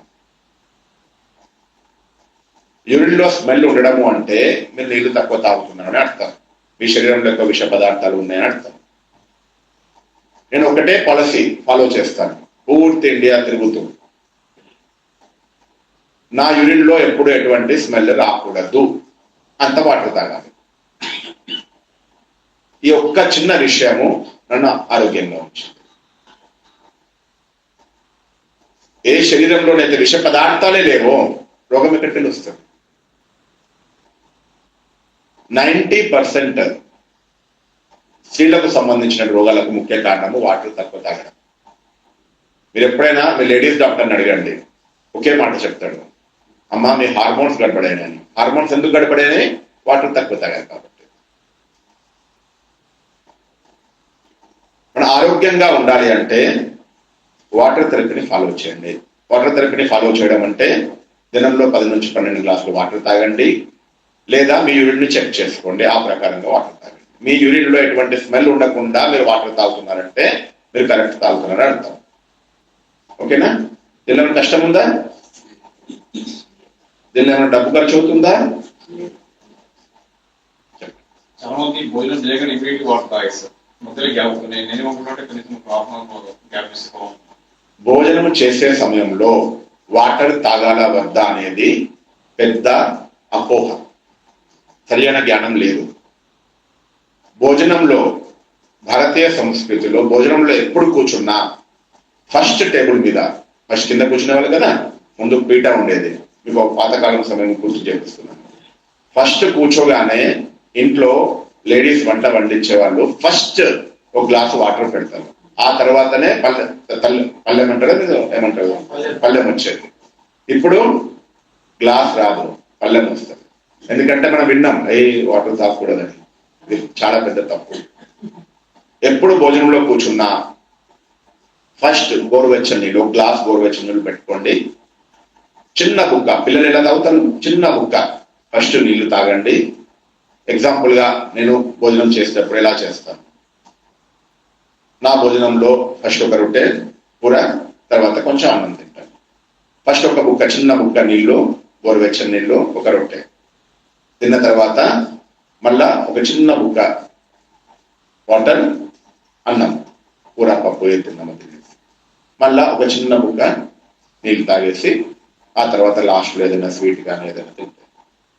ఇలా పూర్తి భోజనంలో ఈ గ్లాస్లో హాఫ్ గ్లాస్ వాటర్, అవి కూడా గోరువెచ్చని. ఇలా తాగితే మీ డైజెషన్ మంచిగా అవుతుంది. డైజెషన్ మంచిగా కాకపోవడానికి కారణం ఏంటి అంటే మీరు తినే పదార్థాలు డ్రైగా ఉండడం. ఏదైనా గ్రైండ్ చేయాలనుకోండి, దానిలో నీళ్లు లేవు, గ్రైండ్ అవుతుందా? పొడి అవుతుంది, పేస్ట్ కాదు. మన పొట్టలో ఏం కావాలి? పొడి కావాలా, పేస్ట్ కావాలా? పేస్ట్ కావాలి. డైజెషన్ మంచిగా కావాలంటే కొంచెం కొంచెం, లేదా మీరు తోడుగా తినే వస్తువులు ద్రవ పదార్థాలుగా ఉండాలి. పప్పు కానీ, చారు కానీ, మజ్జిగ కానీ అలా తోడుగా ఉంది అంటే మీకు డైజెషన్ అయిపోతుంది. నేను ఎగ్జాంపుల్గా పంజాబ్ వైపు రొట్టె తింటారు, కూర తింటారు, అది డ్రై, ఇది డ్రై, నీళ్ళు కూడా తాగరు, డైజెషన్ ఎలా అవుతుంది? చలో నమిలి నమిలి తింటున్నారా, కొంచెం లాలాజలం లోపలికి పోతుందా అంటే అది లేదు. కొందరికి తిన్న తర్వాత లోపల మంట వస్తుంది, కొందరికి ఎక్కింతులు వస్తాయి, అయినా కూడా డాక్టర్ చెప్ప నీళ్ళు తాగొద్దని. నీ శరీరం చెప్తుంది, నువ్వు విను డాక్టర్ చెప్పిన తర్వాత. కాబట్టి భోజనంతో పాటు వాటర్ తీసుకోవాలా వద్దా? భోజనంతో పాటు సగం గ్లాసు గోరువెచ్చని నీళ్ళు తీసుకోవచ్చు. భోజనం తిన్న తర్వాత కూడా మీకు దాహం వేస్తుంది, శరీరం చాలా డిమాండ్ చేస్తుంది, మంట వస్తుంది అంటే ఒక సగం గ్లాస్ వాటర్ తాగండి. శరీరం ఏం చెప్తుందో అది వినండి, ఎవరి మాట వినాల్సిన అవసరం లేదు. తెలివైన వాళ్ళు, సమజ్దార్ అంటే కదా, నాకు తెలివి ఉందంటే కదా, మీకు తెలివి ఉంటే నీ శరీరం చెప్పినట్టు నువ్వు విను, ఎవరు చెప్పింది వినాల్సిన అవసరం లేదు. ఇది తెలివైనది. మీ యూరిన్లో కలర్ స్మెల్ వస్తుంది అంటే నీళ్లు తక్కువ తాగుతున్నావు అని అర్థం. నీళ్లు తాగు. మంట వస్తుంది తిన్న తర్వాత అంటే ఆ నీళ్ళు అడుగుతుంది, నీళ్లు తాగు. శరీరాన్ని వినడం నేర్చుకో, అప్పుడు ఆరోగ్యం. ఓకే, ఈ చిన్న చిన్న విషయాలు, మినిమం విషయాలు మనం పాటించినట్లయితే ఎల్లప్పుడూ ఆరోగ్యంగా ఉంటుంది. ఓకే, భోజనము షార్ట్ గా నేను 2 నిమిషాలు చెప్తాను. భోజనము తినే విధానం, నేను తినే విధానం చెప్తున్నాను. అన్నింటికన్నా పెద్ద తప్పు మనము గత 40-50 సంవత్సరాల నుంచి భోజనం విషయంలో చేస్తున్నది 3 సార్లు భోజనం చేయడం. శాస్త్రాల్లో రాసింది, ఒకసారి భోజనం చేసేవాడు యోగి, 2 సార్లు భోజనం చేసేవాడు భోగి, 3 సార్లు భోజనం చేసేవాడు భోగి, 4 సార్లు చేసేవాడు మహారోగి. మనకు తెలుసో తెలియకో మనము 5 సార్లు భోజనం చేస్తున్నాం. పొద్దున కొంచెం చాయ్, నాష్టా, మధ్యాహ్నం భోజనము, సాయంత్రం తిని మళ్ళీ రాత్రి భోజనం, 5 సార్లు అంటే మహారోగి పనులు చేస్తున్నాం. అందుకని రోగాలు వస్తున్నాయి. మన ఆరోగ్యంగా ఉండాలి అంటే భారతీయ సంస్కృతిలో బ్రేక్ఫాస్ట్ అనేది లేదే లేదు. బ్రేక్ఫాస్ట్ బ్రిటిషర్స్ క్రియేట్ చేశారు. బ్రేక్ఫాస్ట్ లో వాళ్ళు ఏం చేస్తారు? కొంచెం చాయ్ తాగుతారు, బిస్కెట్ తింటారు, టోస్ట్ తింటారు, అది బ్రేక్ఫాస్ట్. మనం బ్రేక్ఫాస్ట్ బ్రహ్మాండంగా బ్రేక్ఫాస్ట్ చేస్తాం, బ్రహ్మాండంగా భోజనం చేస్తాం. ఇది రోగాలకు ముఖ్య కారణం. భారతీయ సంస్కృతిలో ఆయుర్వేదంలో రాస్తుంది, భోజనం చేసే మంచి సమయము 2 సార్లు. సూర్యోదయం తర్వాత 2 గంటలు, సూర్యాస్తమయము గంట ముందు, గంట తర్వాత. మార్నింగ్ సూర్యుడు అక్కడ 7 గంటలకు వచ్చారంటే బ్రేక్ఫాస్ట్ చేసే ది బెస్ట్ సమయం 7 to 9, maximum 9 to 10. Breakfast come భోజనం ఒకటే. అంతకుముందు ఊళ్ళలో నాకు గుర్తుండే, చిన్నప్పుడు నేను ఊళ్ళో వెళ్తే పొద్దున మేము 6-7 గంటల వరకు నాన్న లేపేవారు మామయ్య. మార్నింగ్ పిల్లలు స్నానం చేసిన తర్వాత గోరువెచ్చని పాలు, ఆ పాలు ఎట్టి మార్నింగ్ 5 గంటలకు తీసిన పాలు కుండలో మంట పెట్టి వదిలేసేవాళ్ళు. ఆ తెల్లటి పాలు రెడ్ కలర్కి వచ్చేటి అనమాట, అంత స్ట్రాంగ్ గా అయిపోయింది. ఆ పాలు మార్నింగ్ పిల్లలకి ఇచ్చేవాళ్ళు. ప్రోటీన్స్, కార్బోహైడ్రేట్స్, సంపూర్ణమైన ఫ్యాట్స్, సంపూర్ణమైనటువంటి పాలు. 7-8 o'clock మార్నింగ్ పిల్లలకు తాగేసి 10 o'clock భోజనం చేసేవాళ్ళు. మళ్ళీ 10 o'clock భోజనం చేస్తే సీదా సాయంత్రం 6 గంటలకు భోజనం. 8 hours గ్యాప్ ఉండేది. మధ్యలో పిల్లలకి ఏదైనా ఆకలి వస్తే ఏమి ఇచ్చేవాళ్ళు? మక్క కానీ, కీర దోసకాయ కానీ, మజ్జిగ కానీ ఇలా తినిపించేవాళ్ళు. భోజనం ఉండేది కాదు. ఆరోగ్యంగా ఉండాలి అంటే భోజనము 2 సార్ల కన్నా ఎక్కువ వండిన భోజనం తినకూడదు. మీకు మధ్యాహ్నం ఆకలి వస్తే కూరగాయలు తినండి, పచ్చి కూరగాయలు, లేదా ఫ్రూట్స్ తినండి. మన భోజనంలో మన ఇమ్యూనిటీ పవర్ తక్కువ కావడానికి ముఖ్య కారణము 3 సార్లు వండిన భోజనం. మన వండిన భోజనము అంటే అర్థము చనిపోయిన భోజనం అని అర్థం. అలా ఎలా అంటున్నాను మీకు ఎగ్జాంపుల్ ఇస్తాను. ఎగ్జాంపుల్గా మొలకలు ఎత్తున్నటువంటి పెసర్లు ఉన్నాయనుకోండి, వాటిని మీరు భూమి పైన వేయండి, ఏమవుతుంది? 4 రోజుల్లో మొక్క వచ్చేస్తుంది. అదే ఆ మొలకెత్తుల పెసర్లను మీరు కొంచెము చోక్ చేశారు, ఏమంటారు, పోపు చేశారు, పోపు ఏమంటారు మీరు, తాలింపు చేశారు. ఆ తర్వాత దాన్ని ఏమవుతుంది? మొక్క వస్తుందా? అంటే ఏమైనట్టు? మనం డైలీ వండిన భోజనం తింటున్నాం అంటే ఏం తింటున్నట్టు? ప్రాణము లేని భోజనం తింటున్నాం. అందుకని మనకు రోగాలు వస్తాయి. మరి ఏం చేయాలి? నేను 2 సార్లు ప్రాణం లేని భోజనమే తింటున్నా, కానీ ఒక్కసారి ప్రాణం ఉన్న భోజనం తింటున్నా. ఏంటది? మధ్యాహ్నం సమయంలో సీజన్లో ప్రకృతి తల్లి ఇచ్చినటువంటి ఫ్రూట్స్. మనం ఆరోగ్యంగా ఉండాలి అంటే మినిమం మధ్యాహ్నం సమయంలో బ్రేక్ఫాస్ట్ నేను ఎంత చేస్తాను అంటే 9 o'clock బ్రేక్ఫాస్ట్ చేస్తే నాకు 1 o'clock ఆకలి అయ్యంతే భోజనం బ్రేక్ఫాస్ట్ చేస్తాను. 1-1:30 ఒక హాఫ్ అన్ అవర్ గ్యాప్ ఇచ్చేసి సీజన్ యొక్క ఫ్రూట్స్, ఏ సీజన్లో ఏ ఫ్రూట్స్ వస్తే ఆ ఫ్రూట్స్ తింటాను. మళ్ళీ సాయంత్రం 6 o'clock భోజనం చేస్తాను. ఫ్రూట్స్ ఎందుకు తినాలి అంటే మీరు మార్నింగ్ సాయంత్రం తినే భోజనంలో జీవశక్తి లేదు, ఇమ్యూనిటీ పవర్ లేదు. వండిన భోజనము అంటే చనిపోయిన భోజనము, దానిలో జీవశక్తి లేదు, మీ ఇమ్యూనిటీ పవర్ దాని ద్వారా మీకు లభించదు. ప్రాకృతిక శక్తి, జీవశక్తి మీకు కేవలము ఫ్రూట్స్ మరియు పచ్చి కూరగాయల ద్వారానే లభిస్తుంది. కాబట్టి రెండవది, మధ్యాహ్నం ఎందుకు భోజనం చేయకూడదు అంటే శరీరం యొక్క డైజెషన్ పవర్ 10% కూడా ఉండదు.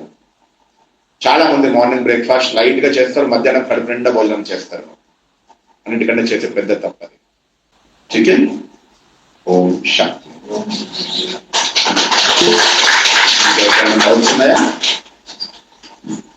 ఓకే, ఫస్ట్ పాయింట్, అధికంగా భోజనం చేయకూడదు. పొట్ట నిండా తినొద్దు. పొట్ట నిండా తింటే యాసిడ్స్ ప్రొడ్యూస్ అవ్వడానికి ప్లేస్ ఉండదు. రెండవది, ఆకలి ఉంటేనే తినాలి, లేకపోతే తినకూడదు. సగం కడిపే తినాలి, మంచిగా నములుకుంటూ తినాలి. 20 to 25 times నములుకుంటూ తినాలి. తర్వాత 40 years పైన ఉన్న వాళ్ళు 5 varieties తినొచ్చు. 50 years పైన ఉన్న వాళ్ళు 4 varieties తినొచ్చు. 60 years పైన ఉన్న వాళ్ళు 3 varieties తినొచ్చు. 70 years పైన ఉన్న వాళ్ళు 2 varieties తినొచ్చు. రిఫైన్డ్ ఆయిల్ వాడద్దు, చాయ్ తాగొద్దు, ఉప్పు తినొద్దు. ఒకవేళ తింటే దొడ్డుప్పు, అది కూడా చాలా తక్కువ, పైన వేసుకోవాలి. తర్వాత చక్కెర తినొద్దు, మైదా తినొద్దు. తర్వాత వాటర్ థెరపీ యూజ్ చేయాలి. రాత్రి పడుకోవడం నుండి స్టార్ట్ చేస్తే పడుకునేటప్పుడు 1 glass వాటర్ తాగాలి.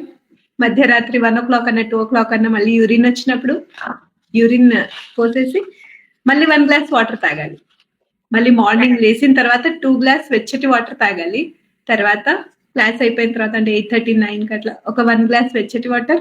మళ్ళీ టిఫిన్ అయిన తర్వాత 2 glass వెచ్చటి వాటర్. లంచ్ తర్వాత మళ్ళీ 2 glass వెచ్చటి వాటర్. మళ్ళీ రాత్రి భోజనం అయిన తర్వాత పడుకునేటప్పుడు మళ్ళీ ఒక వెచ్చటి వాటర్ గ్లాస్. అట్లా దినం మొత్తంలో ఎన్నిసార్లు వాటర్ తాగినా వెచ్చటి వాటర్ తాగాలి. తర్వాత ఏంటంటే యూరిన్ స్మెల్ రాకుండా, కలర్ లేకుండా చూసుకోవాలి.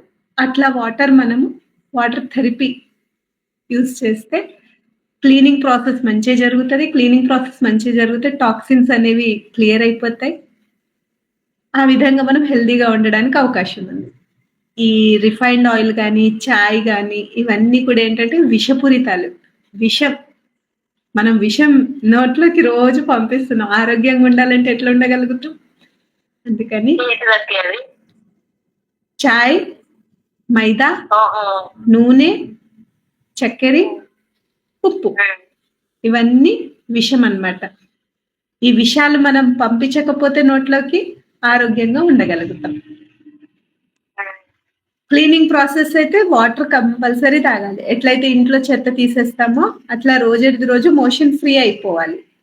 అంటే వాటర్ మంచిగా తాగితే మోషన్ ఫ్రీ అయిపోతుంది అనమాట.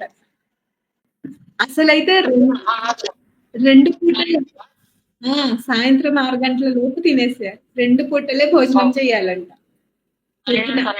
ప్రొద్దున్న 9 నుండి 10 లోపు, సాయంత్రం 6 గంటలకు. మధ్యలో ఒకవేళ ఆకలి అవుతుంది అంటే ఏదైనా దోసకాయనో, టమాటనో, మజ్జిగనో అట్లా తీసుకోవాలంట. ఇక మిగతా పొద్దున సాయంత్రం తింటే సరిపోతుంది. ఇంకా నూనె వేసి వండకుండా నీళ్లతోనే ఉడికించేసి మీదికెళ్ళి నెయ్యి వేసుకోవాలట కావాలంటే, లేకపోతే ఓం శాంతి. ఓం శాంతి. అన్ని పాయింట్స్ చాలా బాగా చెప్పారు. అన్నయ్యకి ధన్యవాదాలు, బాబాకి ధన్యవాదాలు. ఓం శాంతి.